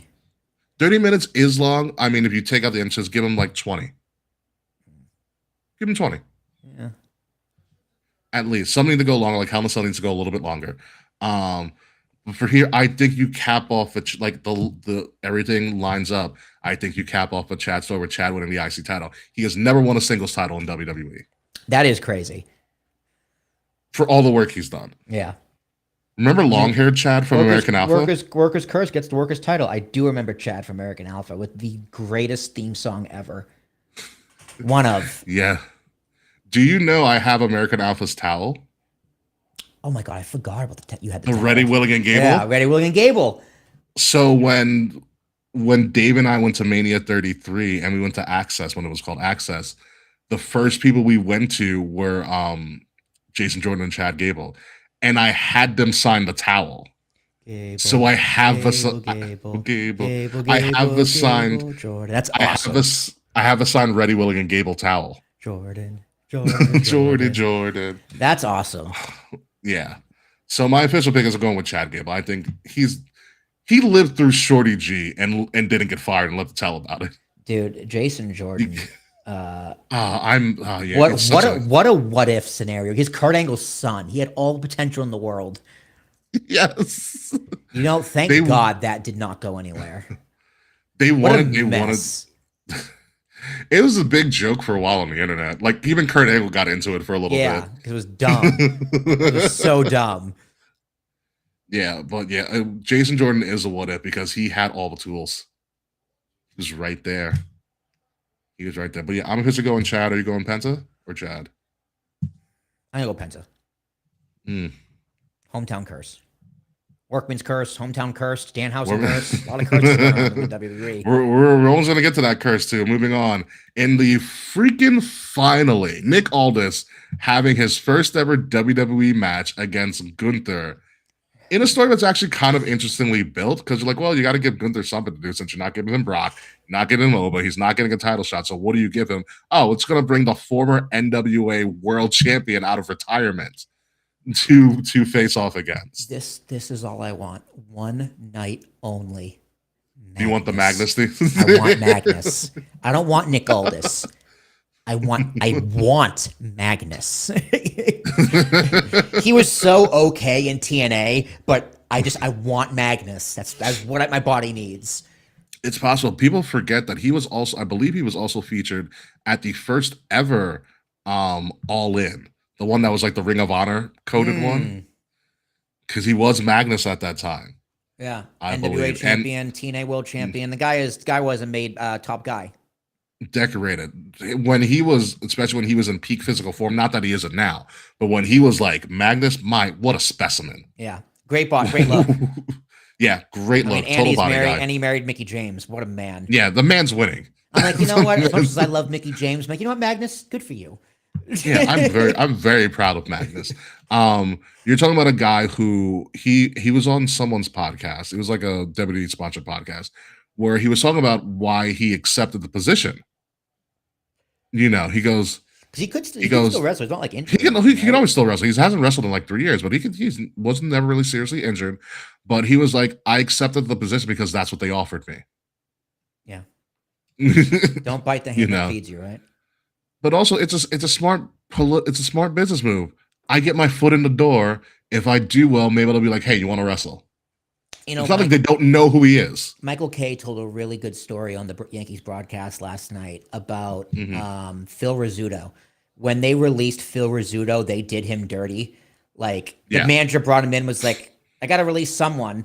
And it was like, who should we release? Jesus. He's like, this guy? No, can't release that guy. He's like, and they got down a list. He's like, well, there's really no one left. And the manager goes, Phil, we're releasing you. Like, wow, what a dick, right? Phil Rizzuto too, like one of the well-known Yankees ever. And Rizzuto told a story years later of how like he was ready to go straight to the media, scorched earth, but he didn't. He retired with grace, and the next year he started year 1 of 40 as a broadcaster for the New York Yankees. Huh.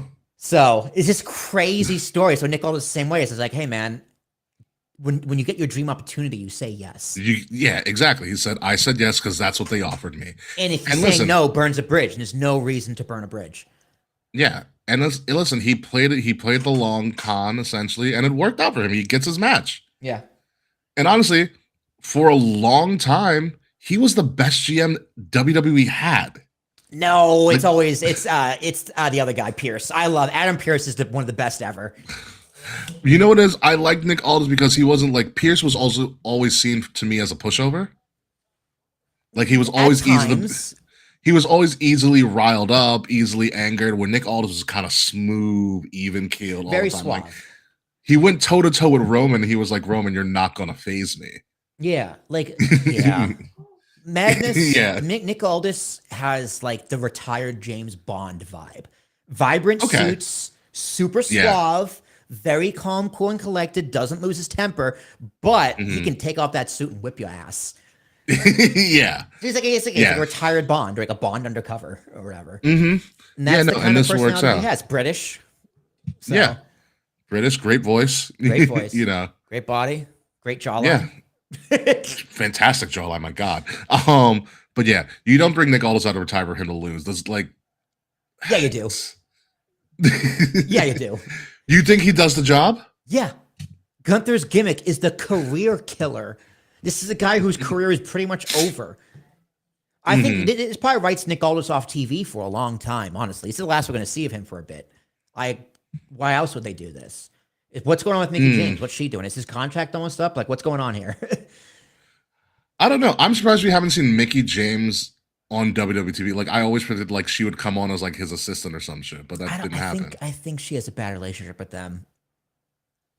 Understandable. Not like burned bridges per se, but like she's just like, you know what? They mistreated me, like creatively. Yeah. Like, they never knew what to do with Mickey James. Yeah. After like 2007, they never knew what to do with her. Yeah, I think the last time we saw her, she came back as the Knockouts champion. Yeah, they gave her Hardcore Country. Yeah, Hardcore Country. Oh, fucking awesome. That's because you know what it was? Because that's when they had Carano and Carano sent their stuff in a trash bag. Yes, and they kind of owed Mickey James that. And so I understand why it was kind of like she might be done. You make a convincing argument that Nick Aldis might be written off TV for a while. Maybe his contract's done. Maybe he doesn't want to come back. Maybe he's like legitimately retired. Maybe he's just taking time off. Like, who knows? But yeah, there's not a chance in hell Nick Aldis wins this match. This guy is known as the career killer. And this guy's coming out of retirement. Okay, you think he's going to win? Good luck. I'll take the point. Thanks. So I'm good to... If he does win, it's a roll-up. That's fine. And that I'm okay with. a little schoolboy roll-up? Yeah. And if Nick Aldis gets a schoolboy, that's fine. I'm going to go Nick Aldis because I like Nick Aldis. I want to see him a one-time win. I'll take the point. Yeah, that's fine. That's fine. Moving on to a match that was, and I shit you not, Will, developed when the cameras went off air on SmackDown on Friday. Love that. So essentially, Baron Corbin. By the way, Baron Corbin's back. We didn't announce that last week. I did know that. I don't know how I knew that, but I saw it somewhere. I'm like, why? Baron Corbin's back. Yeah. Dum dum dum dum dum.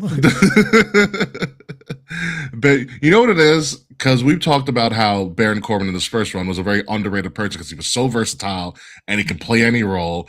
And you know what WWE did? Got rid of all of those people. And now we're like, hey, we need somebody who we can plug and play into anything. And then boom, Baron Corbin comes back. Yeah. And unfortunately, he does the worst thing possible is take the United States title championship fight away from someone who probably deserves it. Like, I don't know, Carmelo Hayes. This happens every time to him, and I don't understand it. Hey, I understand, like, hey, we need a cheap mid-card heel. Fuck. Oh, Baron Corbin. Great. We'll use him for 3 months and dump him. Like, literally. We'll use him for a little bit until someone comes back or is like, whatever, and then he's going to be released. He's going to be gone within a year. He's like, like an MLB, there's a trade deadline, they call them the rentals. Yeah. Yeah, Baron Corbin's a rental. And so it's like, that match with Carmelo Hayes is right there. Yeah, right there. Like the same thing for WrestleMania. I was like, hey, that match with Carmelo Hayes is right there. No, we're going to go with someone. What? I don't even remember who they went with.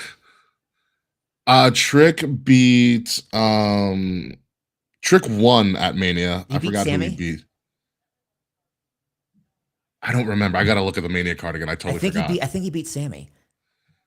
I remember Trick winning that being a big thing, because that's when he was like hot. It was Sammy. Yeah, it was Sammy. Because it did Gingerbread Man. That's right. It was Gingerbread Man. It was so good. You know what? At least it was short. 3 weeks. That's all it was. I mean, remember the Gingerbread Man funeral and they CGI'd him in all the major wrestling moments. I mean, it's stupid. But it's so close to being wrestling stupid. It's just I'm not quite there. I'm like 75% of the way there. Yeah. Honestly, Trick has done nothing but still remain relevant and absolutely ridiculous in his heel face character. So I'm going with Trick. Yeah, of course. The only thing that could happen here is if does Baron Corbin hit the end of days? Because there's only been one person in history to kick out of the end of days, and that was Drew McIntyre, who is also not around right now either. You know, that's a great question. You know, because Baron Corbin went almost a decade without anybody kicking out of the end of days. You know what? Because they never mentioned it. Until Drew kicked it out at WrestleMania. Until Drew kicked out. Corey Graves is like, guys, I think, you know what? I bet like Corey Graves was the only person who knew that. That knew, but outside of Baron Corbin. And like, it's just something he noticed and it's like made a mental note to say live on TV. And it just took 10 years to happen. Yeah. That was a nuts wrestling stat that was just pointed out, like when it happened. Yeah, because Baron Corbin was like, because they asked him a story about like what would he rather have, like a long title run and no one kicking out of my finisher. He's like, no one kicking out of my finisher. I mean, yeah, as long as like they mention it and it's relevant. Like, yeah, it's like I understand where he's coming from, but it only matters if you bring it up. If it's used. Yeah.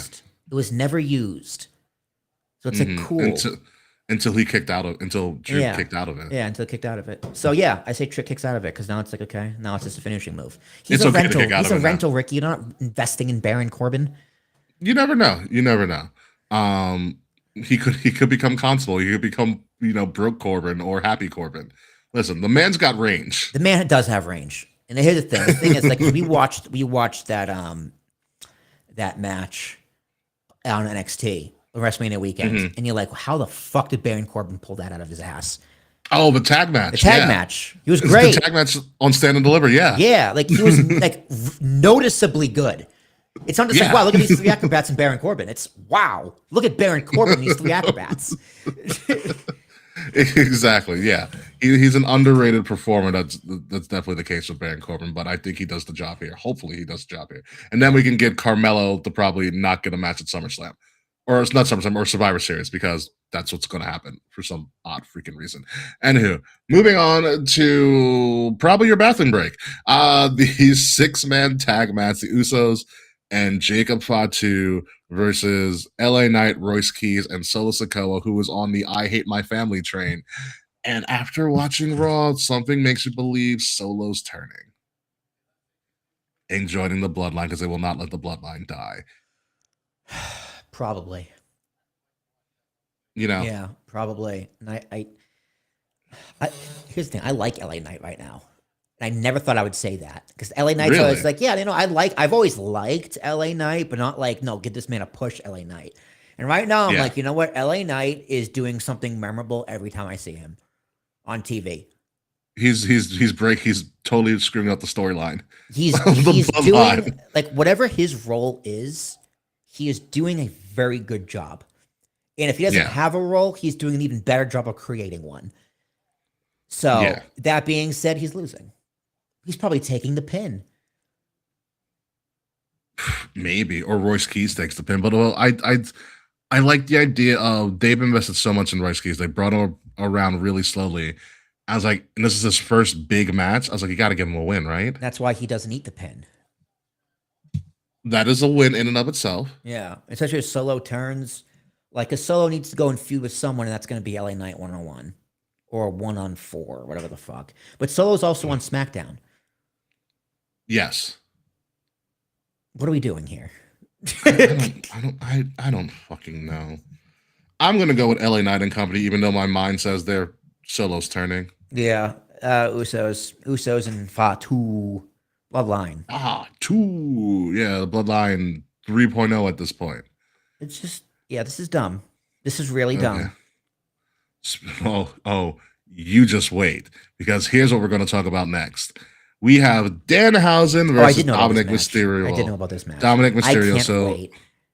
So apparently, as the lore goes, Danhausen stole 100,000 human monies from Dominic Mysterio, and Dominic Mysterio wants it back. It's been this back and forth. They played it up in Saturday Night's Main Event. All of this stuff. So last night on Raw, as we're recording here on the Tuesday, last night on Raw, Danhausen had a concert with Joe Hendry. So they had the song was called I Believe You Are Cursed or whatever. They brought out the LA Clippers dancers. It was a whole giant party. And then believe you were cursed. something like that. And then it's honestly it's a really piss poor segment. All Yeah, of a sudden, Ryan Garcia, famed boxer for all the wrong reasons, Ryan Garcia attacks Joe Hendry, aligns himself with the Judgment Day, and beats up. Also, the mini houses were also in attendance as well during this hodgepodge of a segment. Beats him all up with the Judgment Day. So yeah, Ryan Garcia. If you don't know why he's a pretty polarizing and figure, especially in the world of boxing, you should look up his rant that he did drunk once. He says he's a member of the 3K organization. Anywho, Oh, yeah. No, I actually have a funny story about the Klan. You can tell in the post show. yeah. So Not a personal story. It's just like a funny happenstance. Yeah. So after that, Danhausen, the mini houses are trying to heal backstage, and Adam Pearce goes Danhausen like, you're right, and Danhausen's like, Pierce is like, you've got to end this at SummerSlam. And Danhausen says this. Because Pierce is like, when is it going to end? He goes, we're going to end it at SummerSlam because I want a different match with Dominic Mysterio. He says, I want a human monies on a pole match.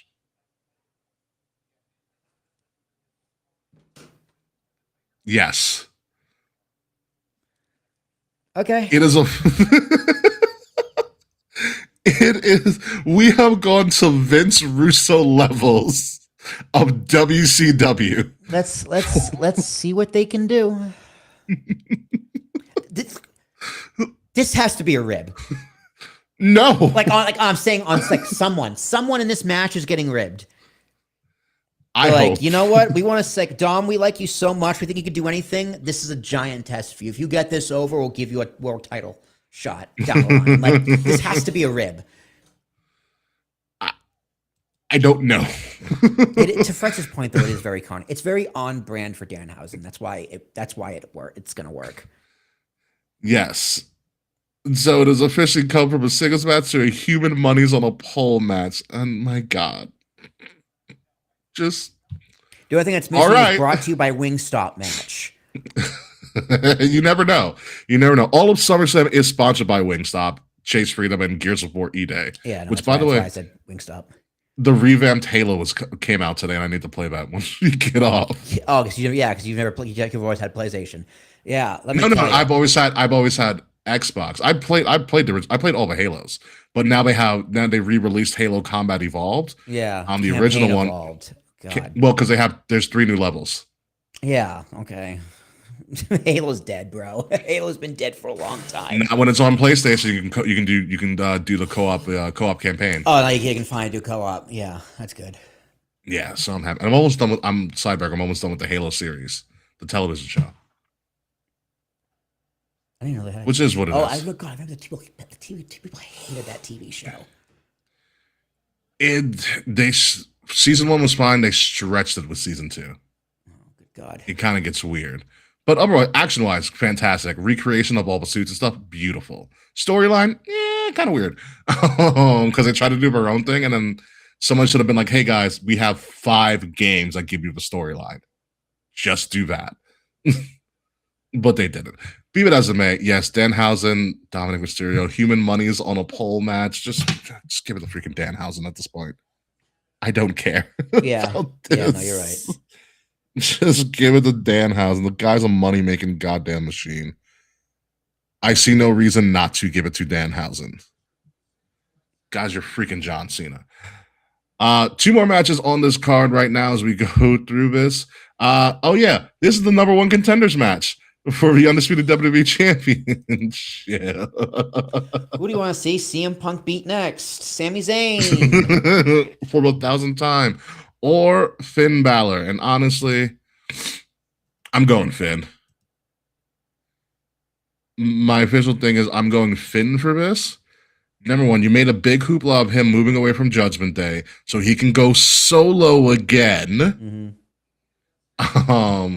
And as you can see, he's so much happier now that he's away from Judgment Day. He's got his old entrance back. He's got his old music back. He doesn't have to dress like a douche anymore. Like this match is presented by Super Troopers 3, so this might be funny as hell. I gotta go Finn. Sammy being angry for not getting opportunities and losing the opportunities he gets, I think is perfect for his character right now. Finn is somebody that they've never really got behind, especially after he dislocated the shoulder. Mm.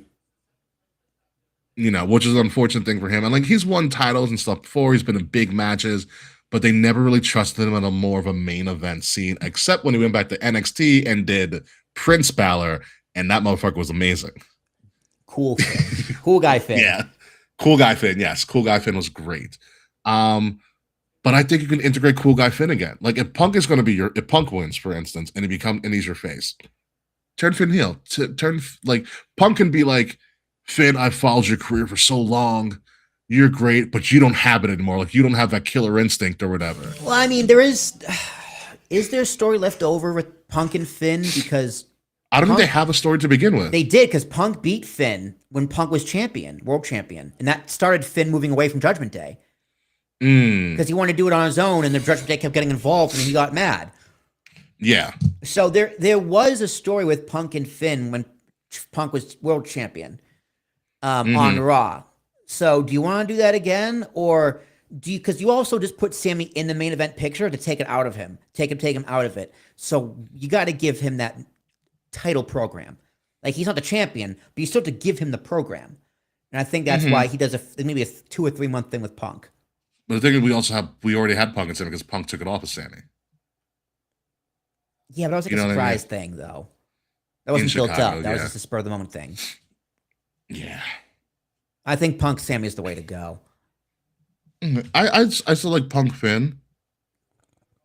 But either way, it's not bad because like you're going to get a good program out of either of them. Yeah, agreed. You know, because these guys are freaking vets. So it's Cody Finn would be interesting though. We've never seen that matchup either. Especially if Cody's a heel. You also have 2 former leaders of the Bullet Club. That's what I mean. Like that is something they can now talk about by name, and people go, "Oh," because nothing to do with AEW, and it's dead. The Bullet Club is officially disbanded. There is no more Bullet Club. Yeah, gone. Yeah. So like, Cody. That's Finn. a good one. Cody Finn. That's a good one. Cody Finn, if done properly, fuck yeah, I'm in. Because you know what the promo would be if I was Finn and if they run that program, Finn can be like, "You ruined what I created." Yeah, easy. You were the beginning of the end for the Bullet Club. Yeah, you ruined what I created. Not really. When they became the Elite, that's what ruined it. When they started doing subsections within the Bullet Club, I was like, guys, why don't you just be Bullet Club? You know, but I think Finn being the creator of the Bullet Club, and Finn living in Cody living in Finn's legacy from a Bullet Club standpoint is a great story. Yeah. It's Cody really great Finn is very interesting if done right. And you need one of them to be a mega heel and Finn just turn babyface. Yeah. So, but if Finn taps into like that Bullet Club Finn, he's already the mega heel that you need. If you just turn him face though, you don't want to turn him heel again. That's true. That's very, very true. So let's see what happens. So you're going to still Fish going with Sammy? Yeah. Okay. Final match on this card, folks. We do have Fatal Influence, the brand new women's tag team champions. Fatal Influence, which is the Lainey Reed and Fallon Henley. JC Jane, who is, goddammit, JC Jane is a future world champion.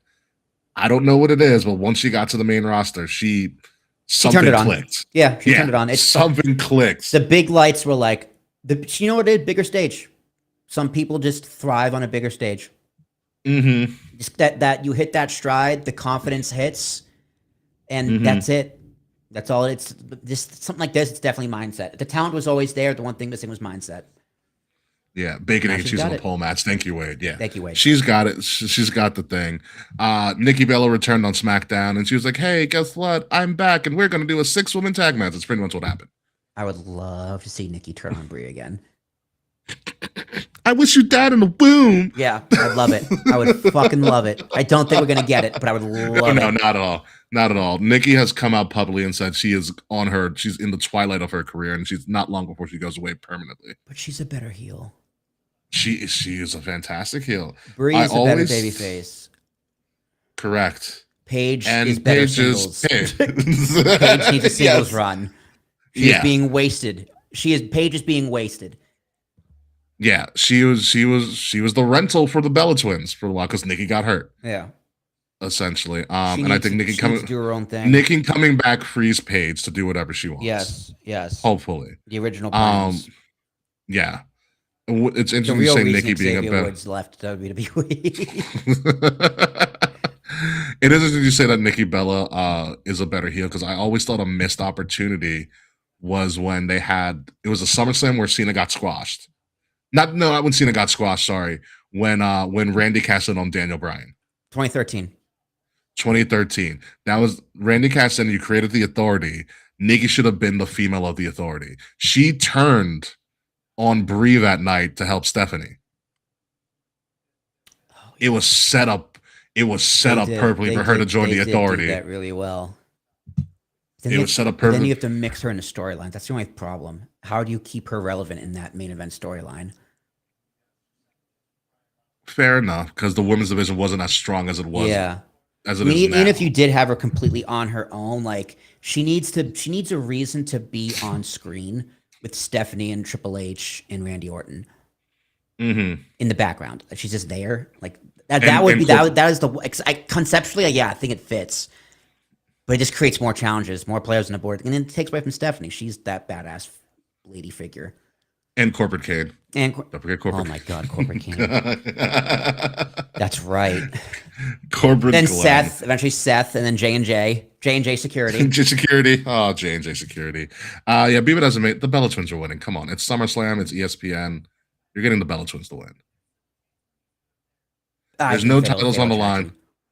Fatal Influence. Don't get them mixed with Toxic Attraction. Yeah, no, you're right. That's definitely exactly what I'm doing. Just for that, no, you're right. Bella Twins and Paige. Yeah. A it's nice kinda- Here Come the Women match on ESPN. Exactly. That is pending they show a women's match on ESPN because WrestleMania they didn't. Oh no, they did. They did. They gave us the Paige return Yeah. on Mania. But this is nice, Saturday, ESPN. Here come the women.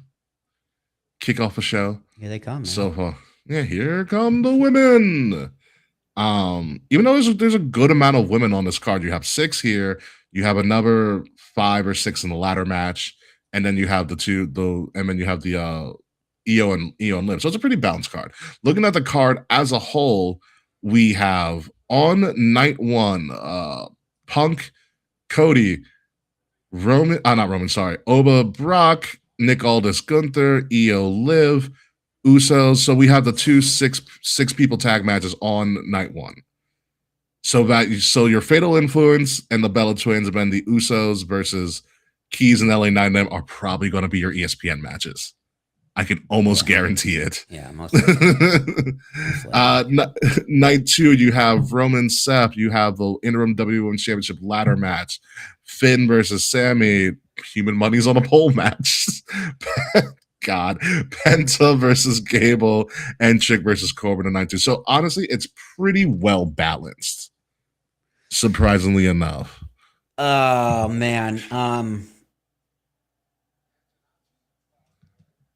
What do you think? What are you looking at? I think night 1's better. Night 2 is very top heavy. I was trying to think. Okay, cut. Make this one night. You're cutting Human Money's on the pole. You're cutting the number 1 contender. Yep. I think you're cutting U.S. And you're title. cutting the suit. No, I think you keep the U.S. title because I would cut the 6. I would cut both the 6 people tag matches. 6 people tag. Okay, so let's cut those 2. So you're cutting out. So you're cutting out 2. You're cutting out 2 here. You're cutting out 2 on night 1. You're cutting out 2 on night 2. So you get in 1, 2, 3. You get an 8 match card in one night. Okay. I think you're good. 1, 2, 3, 4. Okay. Yeah, I can fuck with that. Yeah. Yeah, you cut out the bottom. If you cut the bottom in this graphic, you cut out the bottom ones in night 1 and the middle and the middle night 2. ones in night You 2. got a really solid card. Yeah, I agree. It's 4 matches. It's 4 matches too long. Yeah. For one card. You got- yeah. For one card, yeah. Yeah. If this is one night and you eliminate, like I said, you eliminate those 4 matches, It's a great card. You got compelling singles matches, compelling matches with gimmicks that are singles matches, and you got quality championship matches all across the board on an 8-match card. Yeah, I like that. So that being said, I'm giving this a 7. That's where you rate this card. Yeah, I have. We got to rate it what it is, not what it should be.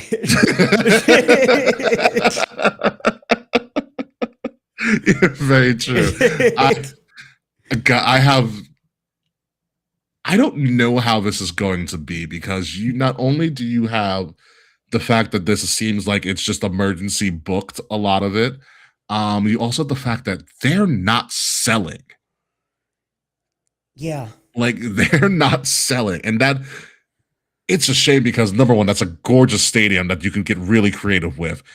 And you can barely sell half of the amount of seats that you can fill that arena with. It's the state of the business, man. I mean, AEW is selling well though, right? They're selling well. It's also the state of the TKO takeover of WWE where TKO's like, oh, you guys sell stadiums all the time. We can do stadiums all the time. And like, no, you can't. Yeah. Yeah. Some events you can do stadiums all the time. And SummerSlam, ironically, was getting there. Like last year when we were at MetLife, it's a great crowd. Yeah, great show too. Great show, great crowd. They could have trimmed the fat and made it one night. I think 2 nights SummerSlam, it's a mistake. It is. It doesn't sound like we saw it in Cleveland. We saw it at MetLife as well. Even though they were good crowds, they're not packing. Like we saw it in Nashville when they first started doing it. Yeah. They started doing the stadium stuff. Packing.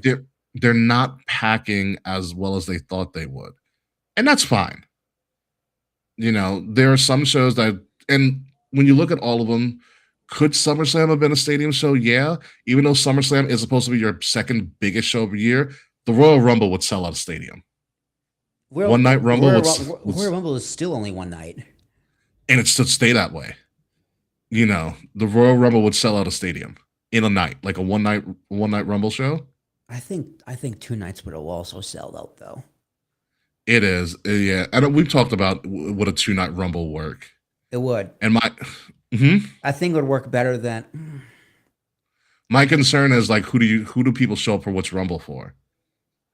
Like we all know as marks, the women's Rumble is better. Yeah, but as fans, is women's going to sell out? Yeah, the women going to sell. That's always been my concern. Oh, God, I think you're right. Yeah, I think you're right. I think even if you're wrong, WWE is not in a position where they're comfortable taking that risk. I agree. Yeah, because they can chant the equality and the women's movement all they want, but when push comes to shove, I still don't think they're not going to push them. Yeah, they're not going to push them at all. And are they right? I don't know. I honestly don't know. Yeah, it's one of those things. But it's like there are some shows that could be 2 nights. WrestleMania deserved 2 nights after a while. Yeah, SummerSlam, I don't think has gotten there just yet. SummerSlam on paper, it's not a bad idea though. It's summertime, like. Yeah, you should be able to get more people out. Yeah, it's like, dude, just lower the prices and fucking let people bring their kids. Like, come on. Yeah. Yeah, and when they lowered the price for SummerSlam, they got a surge in people buying tickets. But that's my concern with Slam, which is a shame because, again, it's also an enclosed stadium. Like, it's perfect weather conditions. It's a dome stadium. It's a roof on the stadium. Yeah, it's air conditioned. It's air conditioned. There shouldn't, and you're also in the northern part of the U.S. Yeah. It's not going to be that hot. Yeah. Compared to down here. So I'm going to be interested to see what the crowd is and if there is a kind of a lack of a crowd. I think they're at 30,000, which is still really low for a stadium show. They can shoot around it. Yeah, I want to see how they shoot. I want to see how they shoot the space. I really want to see how they shoot the space. They don't really have the comfort of nighttime and blacking out stuff. Like when it got nighttime in SummerSlam, seems like it's a crazy crowd. Yeah. You know what I mean?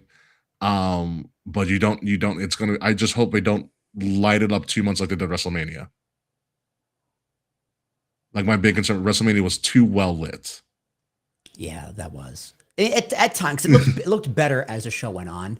Like as the sun went down, it was like, yo, those main events nice. really good. Especially with the color contrast with the blue and the red, night 1 and night 2. I think Like, night one was orangey, and then yeah, night two orangey was and then blue. bluish. Yeah, like Yeah. that. It felt like two very different shows, which Yeah. I think worked in its favor. It's just the problem was the problem was just the length of the matches and the ads. Yeah. They were so Yes. close, so close. It's that much. That much. So, but yeah, anywho, that is all we have for this week in the world of wrestling. Is there anything that we missed? I don't think we missed anything. No, Yeah. I don't think so. I think we're good. And then this is the last PLE pay-per-view for a while until the end of the month when we get AEW All In, which is looking to be a pretty wild show. Yeah, Of all the matches that are set up right now, yeah, I bet. Mercedes Willow is going to be great. Bucks versus Cage and Cope dream match. Will Ospreay, Kenny Omega. Works for me. It's hard to beat. It's hard to beat that main event. Yeah. Like WWE's main event of their biggest show was Roman Punk, and AEW is countering with Will Ospreay, Kenny Omega. That's good. That's real good. It's real good. Speaking of which, Painmaker Jericho won. Nice. You know how he won? He almost took a power drill to Ciampa's head, and then they called the match. Told you Ciampa would lose. Did I pick Ciampa or Jericho? I don't remember. I forgot who you picked. I'll have to double check. I think I went with Jericho, and you talked me to Ciampa. I might have. That's usually what happens. I might have. I'm all about giving the newbie person a chance. I'm like, does Jericho need this win? But No. he came back as Does Painmaker. Jericho need to do anything? No. No. Oh, so I think Fred shared it in the Discord this morning or yesterday. It's like there's a new AEW show called Rebel Heart or something. Oh, but yeah, the new event called Rebel Heart for Dynamite. Yeah, it's a special Dynamite TV for special. It's a TV special for Tanea or whatever. I forgot what her name is. Tennille. Not Tanea. It's Rebel Tanea because she got ALS. Oh. I was thinking Johnny Gargano. No, I was thinking Johnny too, but when I read, I was like, oh, this is for Rebel Tania or something. Is like her wrestling name, and it's to help raise money because they brought back the Ice Bucket Challenge for her. Oh, nice. Okay. Well, because she has ALS, and that's Lou Gehrig's disease is a tough one. It's not something you recover from. No, So. that is probably that's probably one. That and Alzheimer's probably two of the worst ways to go. Yeah, so they're doing that to raise money for her. Hell yeah. So good for them and good for them. Good for them and good for Tony Khan. I was thinking the same thing you said when I first said. I was like, oh, they got Johnny. That's what I thought. I was like, oh, they got Johnny. But Johnny might be staying for a while if he ever stops planking. Be it as it may, folks. We're gonna stop planking and we're going to officially get out of here for today. So, ladies and gentlemen, you have been listening to Kings of the Rings podcast, episode number 450, Just Vibes. Because honestly, SummerSlam is just vibing as best as they can with their low ticket sales and their makeshift match card. I've been your host, King Ricky Rose. You can find me at Ambassador Biggs across all social media outlets, BIGZ Ambassador Biggs. Find Kings of the Rings podcast at KOTR_podcast across all social media outlets. Like, share, subscribe. The links to all of that are in the description below or in this QR code that is right above my head in the corner. Good job, Will. Good job at pointing. That is links to all of our social media sites and some of our fantastic merch. With some of it, I am wearing right now. If you are listening to us, make sure you're listening to us on Wrestle Addict Radio, the cure for the Common Wrestling Podcast, and follow Wrestle Addict Radio socials at addict_wrestle on Twitter and at Wrestle Addict Radio everywhere else on the social media. So SummerSlam is this weekend. We're going to do the fallout from that into the fall season. And then in a couple of weeks, with I believe a special guest that I believe is still going to be coming, we are going to do AEW's All In and try to figure out how we're going to fill out the rest of August. Until then, we'll figure it out. Will Tarashak. Ladies and gentlemen, all we have is hopes and vibes, especially me when I'm watching the Yankees. They are winning 3-0, but I am riding the season on hopes and vibes. And both are low. So we will see what happens. But ladies and gentlemen, thank you very much for very, very, very much for 450 episodes. I still like doing this podcast because it is not work. It is just fun. It is a chance for me to fuck around on the internet and hang out with my friends. So thank you for letting me do that for all of these years and all of these years moving forward. Because, having like a career in podcasting is bizarre. So I'm glad I still have an outlet where I just don't need to worry about a job. Yeah, that's very true. Also, by the way, real quick, I did confirm it after we got off air last week. Smiley's coming back. Fuck yeah. Let's go. It was an automatic yes from her when I talked about All Out and Worlds Collide in Chicago. She's like, yeah, she's like, there's a bear shit in the woods. I'm coming. Yeah, absolutely. On the show. Fuck yeah. One of my favorites. So we are going to get Smiley back in the early parts of September or in mid-September, whenever All Out and Worlds Collide is, or October, I think, at this point. Who the hell knows? I don't know the wrestling schedule at this point in time. But we got some guests coming down the road, and hopefully SummerSlam surprises me. But thank God it's going to be at 6 p.m. so I don't have to waste an entire night watching wrestling like I used to. So until the next time we meet, folks, goodbye, good night. We'll see you soon. And fuck you, Slack. Yeah, motherfucker. Yeah. For the it's not the 450th time, but we're getting there. But yeah, fuck you, Slack.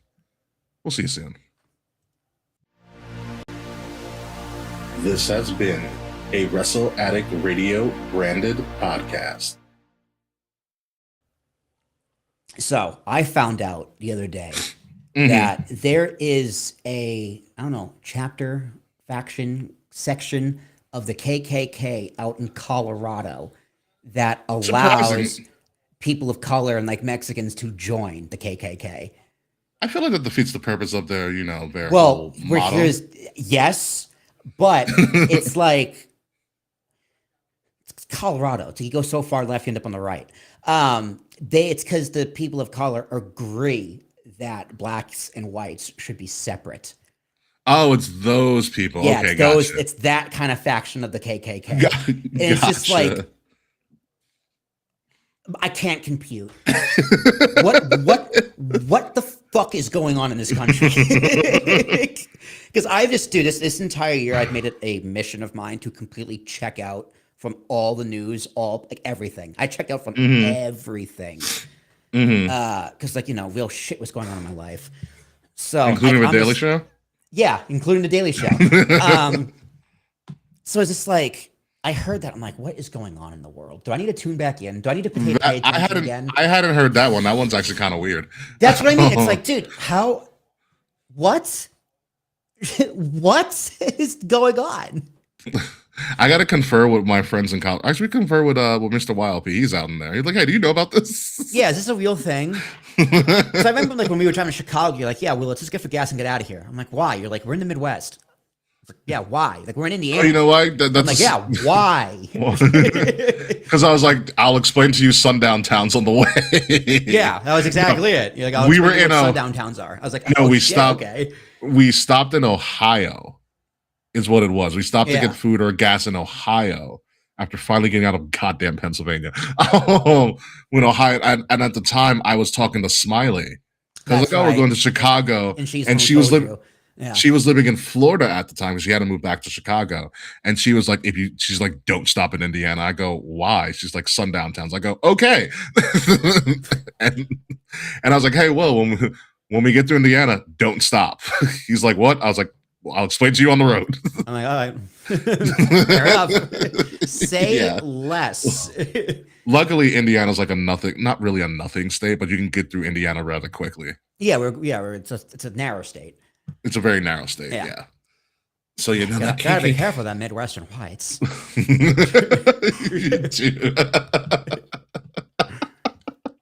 Oh, that's a great South Park callback. It's a great South Park callback. Everybody hates the whites. It's like when you go to family, everyone's like Cool Whip. What? Cool Whip. Cool Whip. Why are you saying it like that? What do you mean? I'm just saying Cool Whip. Yo, you know what I learned today? Actually, another fun fact. Jasmine does not pronounce the R in library. Let's go library. Library. I'm get that. But the R's it's right there. Right there, yeah. Because she had orientation at for her MBA in fucking San Francisco. So she took a bunch of photos. So I'm like, it's library. Zoom in on the photo. See that R? You got to pronounce that. I'm like, what if I just stop pronouncing the M in your name and just go Justine? She's going for her MBA. Good for her though. Tell her congratulations. Yeah, she got into fucking Berkeley, bro. Fucking crazy. Online MBA, or is she Yeah, going yeah. to be going out Yeah. there? Okay. Yeah, no. So orientation was out there, but now it's just like Monday, Wednesday classes for the next 3 years. I mean, dude, orientation out in Berkeley sounds really nice. no, she loved it. She Yeah. was living it up. She was like, she came back with like a glow in her eyes. It's incredible. Yeah.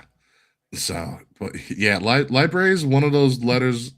The R in library is supposed to be pronounced. I get Yeah. it when you're like younger and you don't understand that, but like Library. the R is supposed to be pronounced. It's Yeah, not one of those letters that's silent. I'm like, that has to be a cultural thing. It has to be. It's possible. Well, yeah, because she's Guyanese, so sometimes the accent doesn't really pick up on some stuff. yeah. I mean, but their native tongue is English, native language. Yeah, English and that's- French.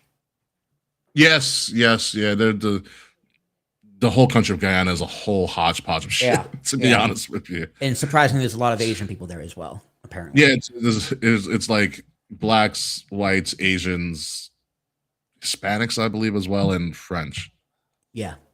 I did some research back when I was also dating a Guyanese woman. I was like, this is a weirdly interesting country. It is. It's a very interesting country. And like how much they hate Venezuela is even wilder. Yeah. It's God, South America is such an interesting group of countries, to be honest with you. Yeah, it's yeah, interesting is the right word for it. It's an interesting group of countries. Yeah.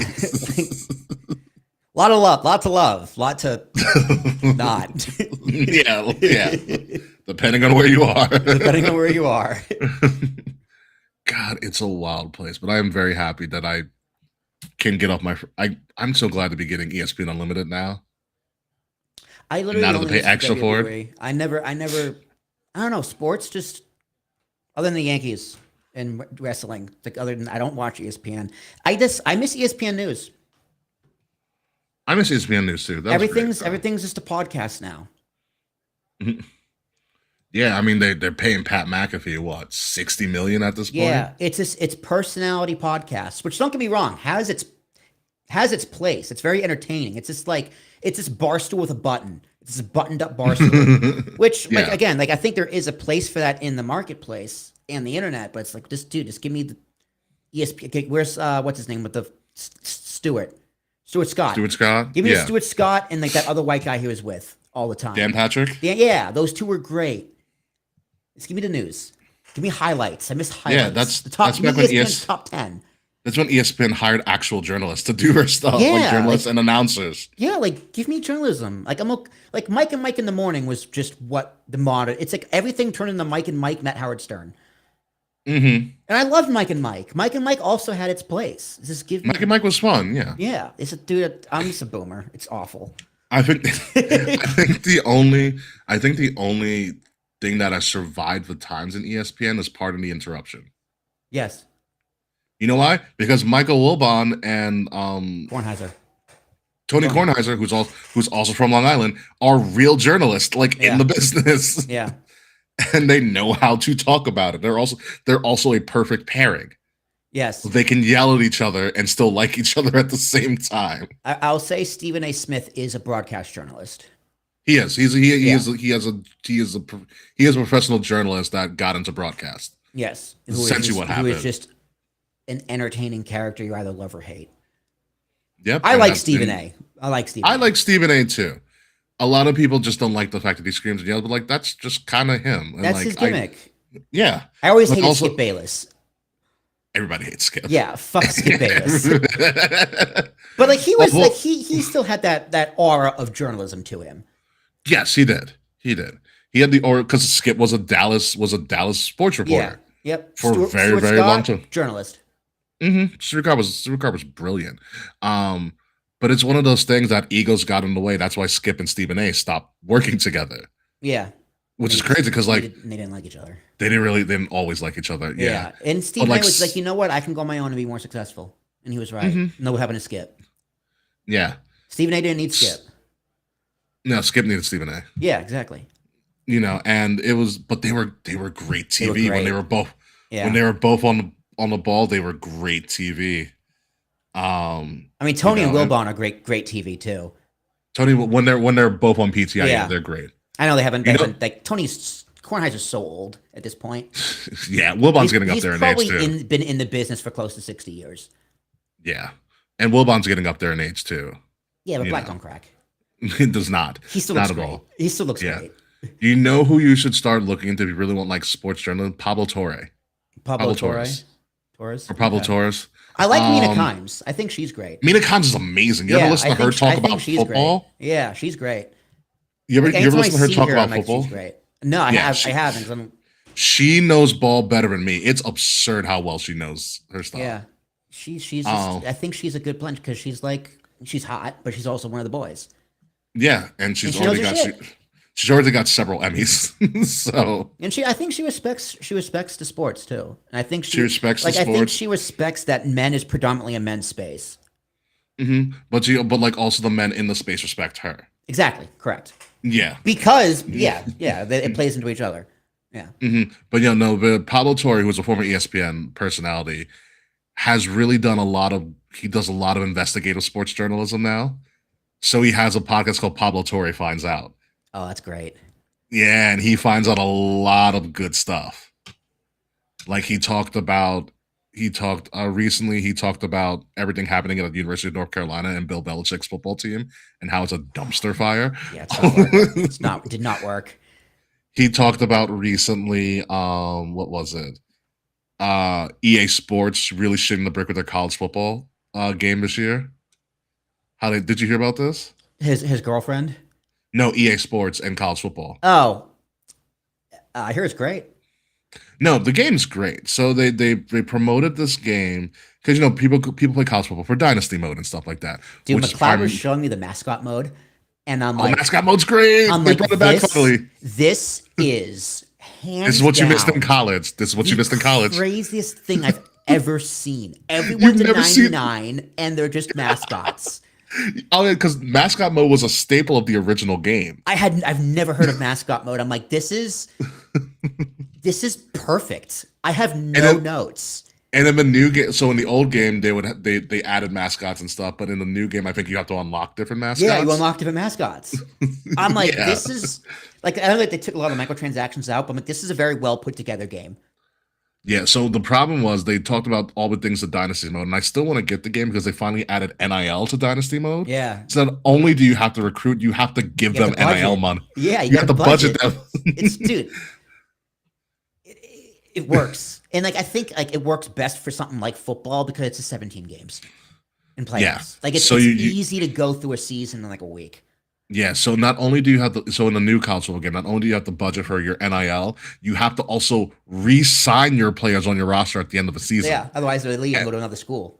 And then you also have to pay for like your support coaches Yeah, and also upgrade your facilities. yeah, of And course. that's all allocated in your budget. Amazing. And so the bigger of a school you are, the more money you have naturally allocated to you.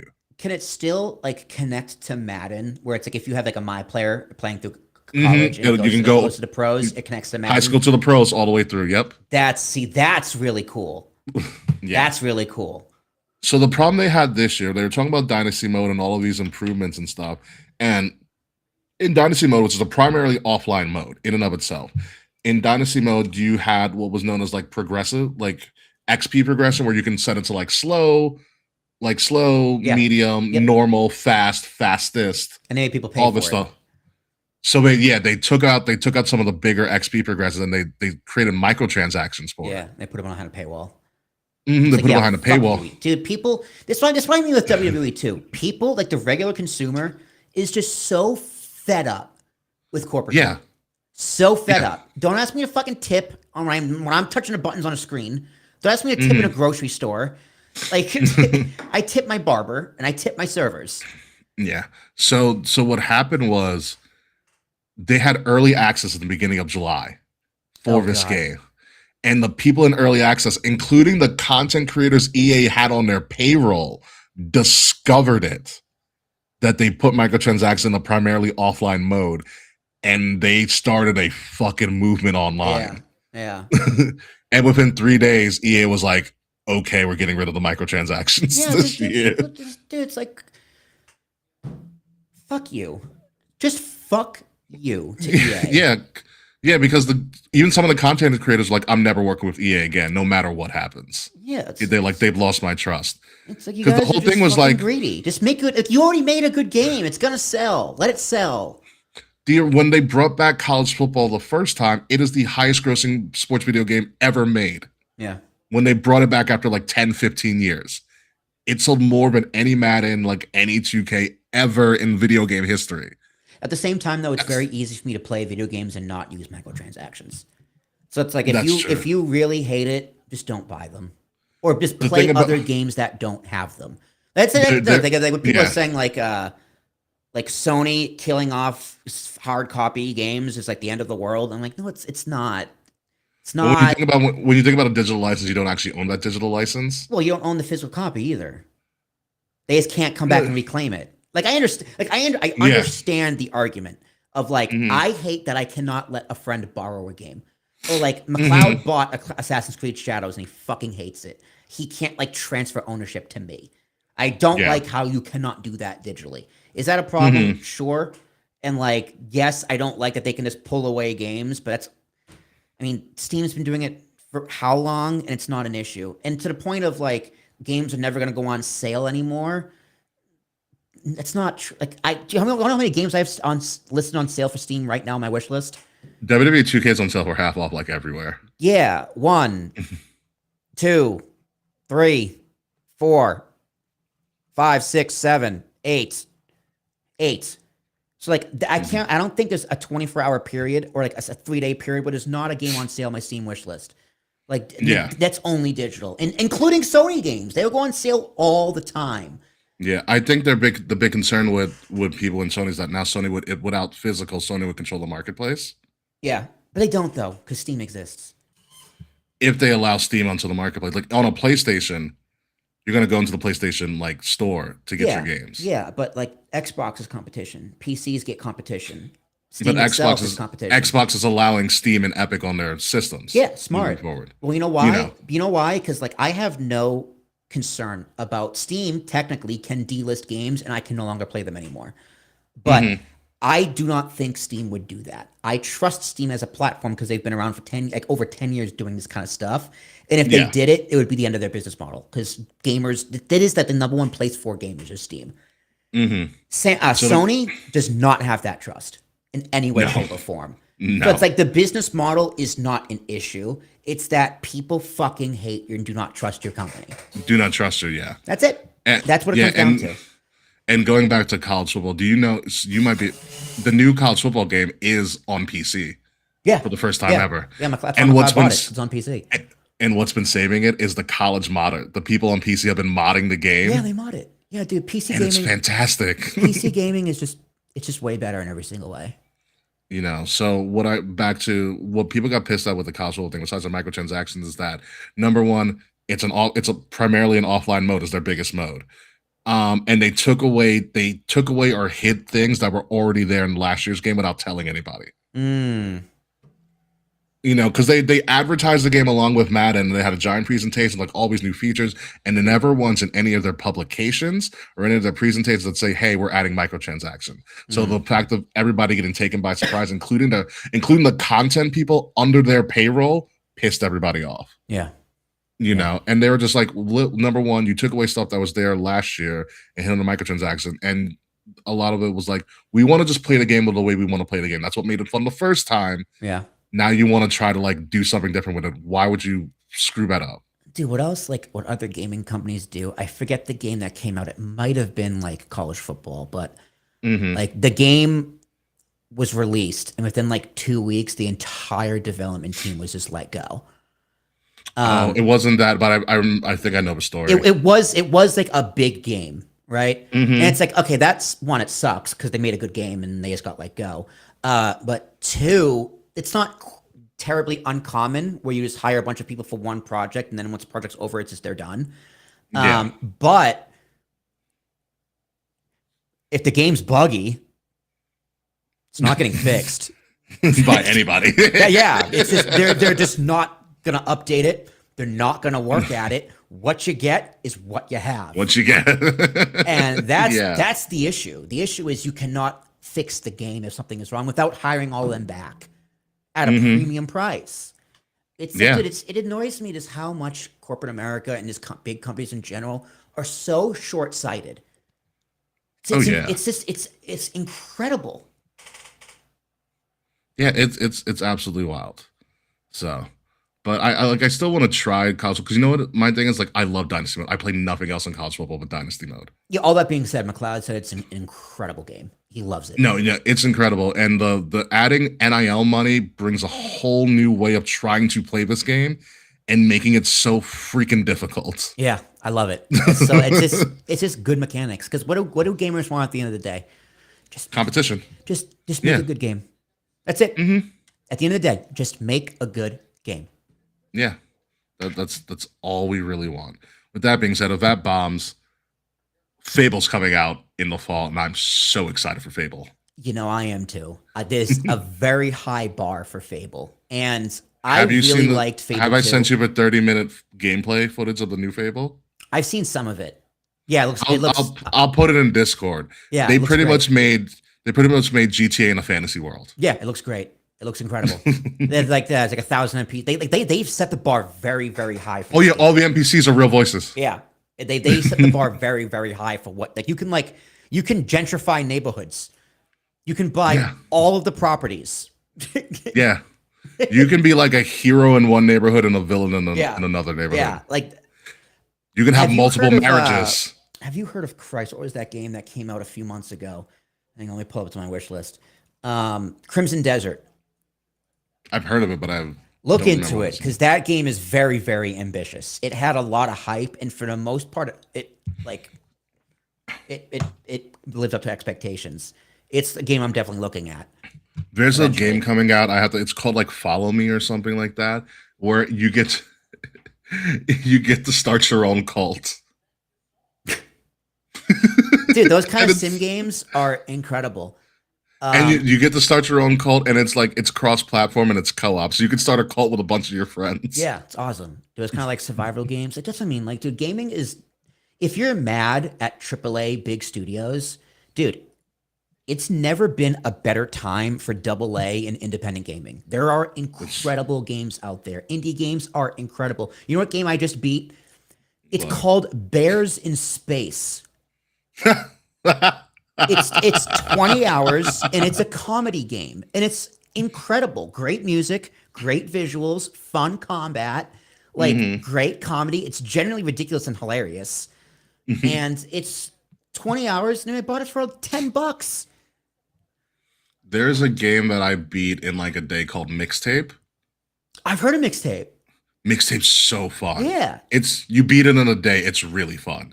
It's all about like this coming of age story of his three kids living like their last summer night together before they all go off to college. Yeah.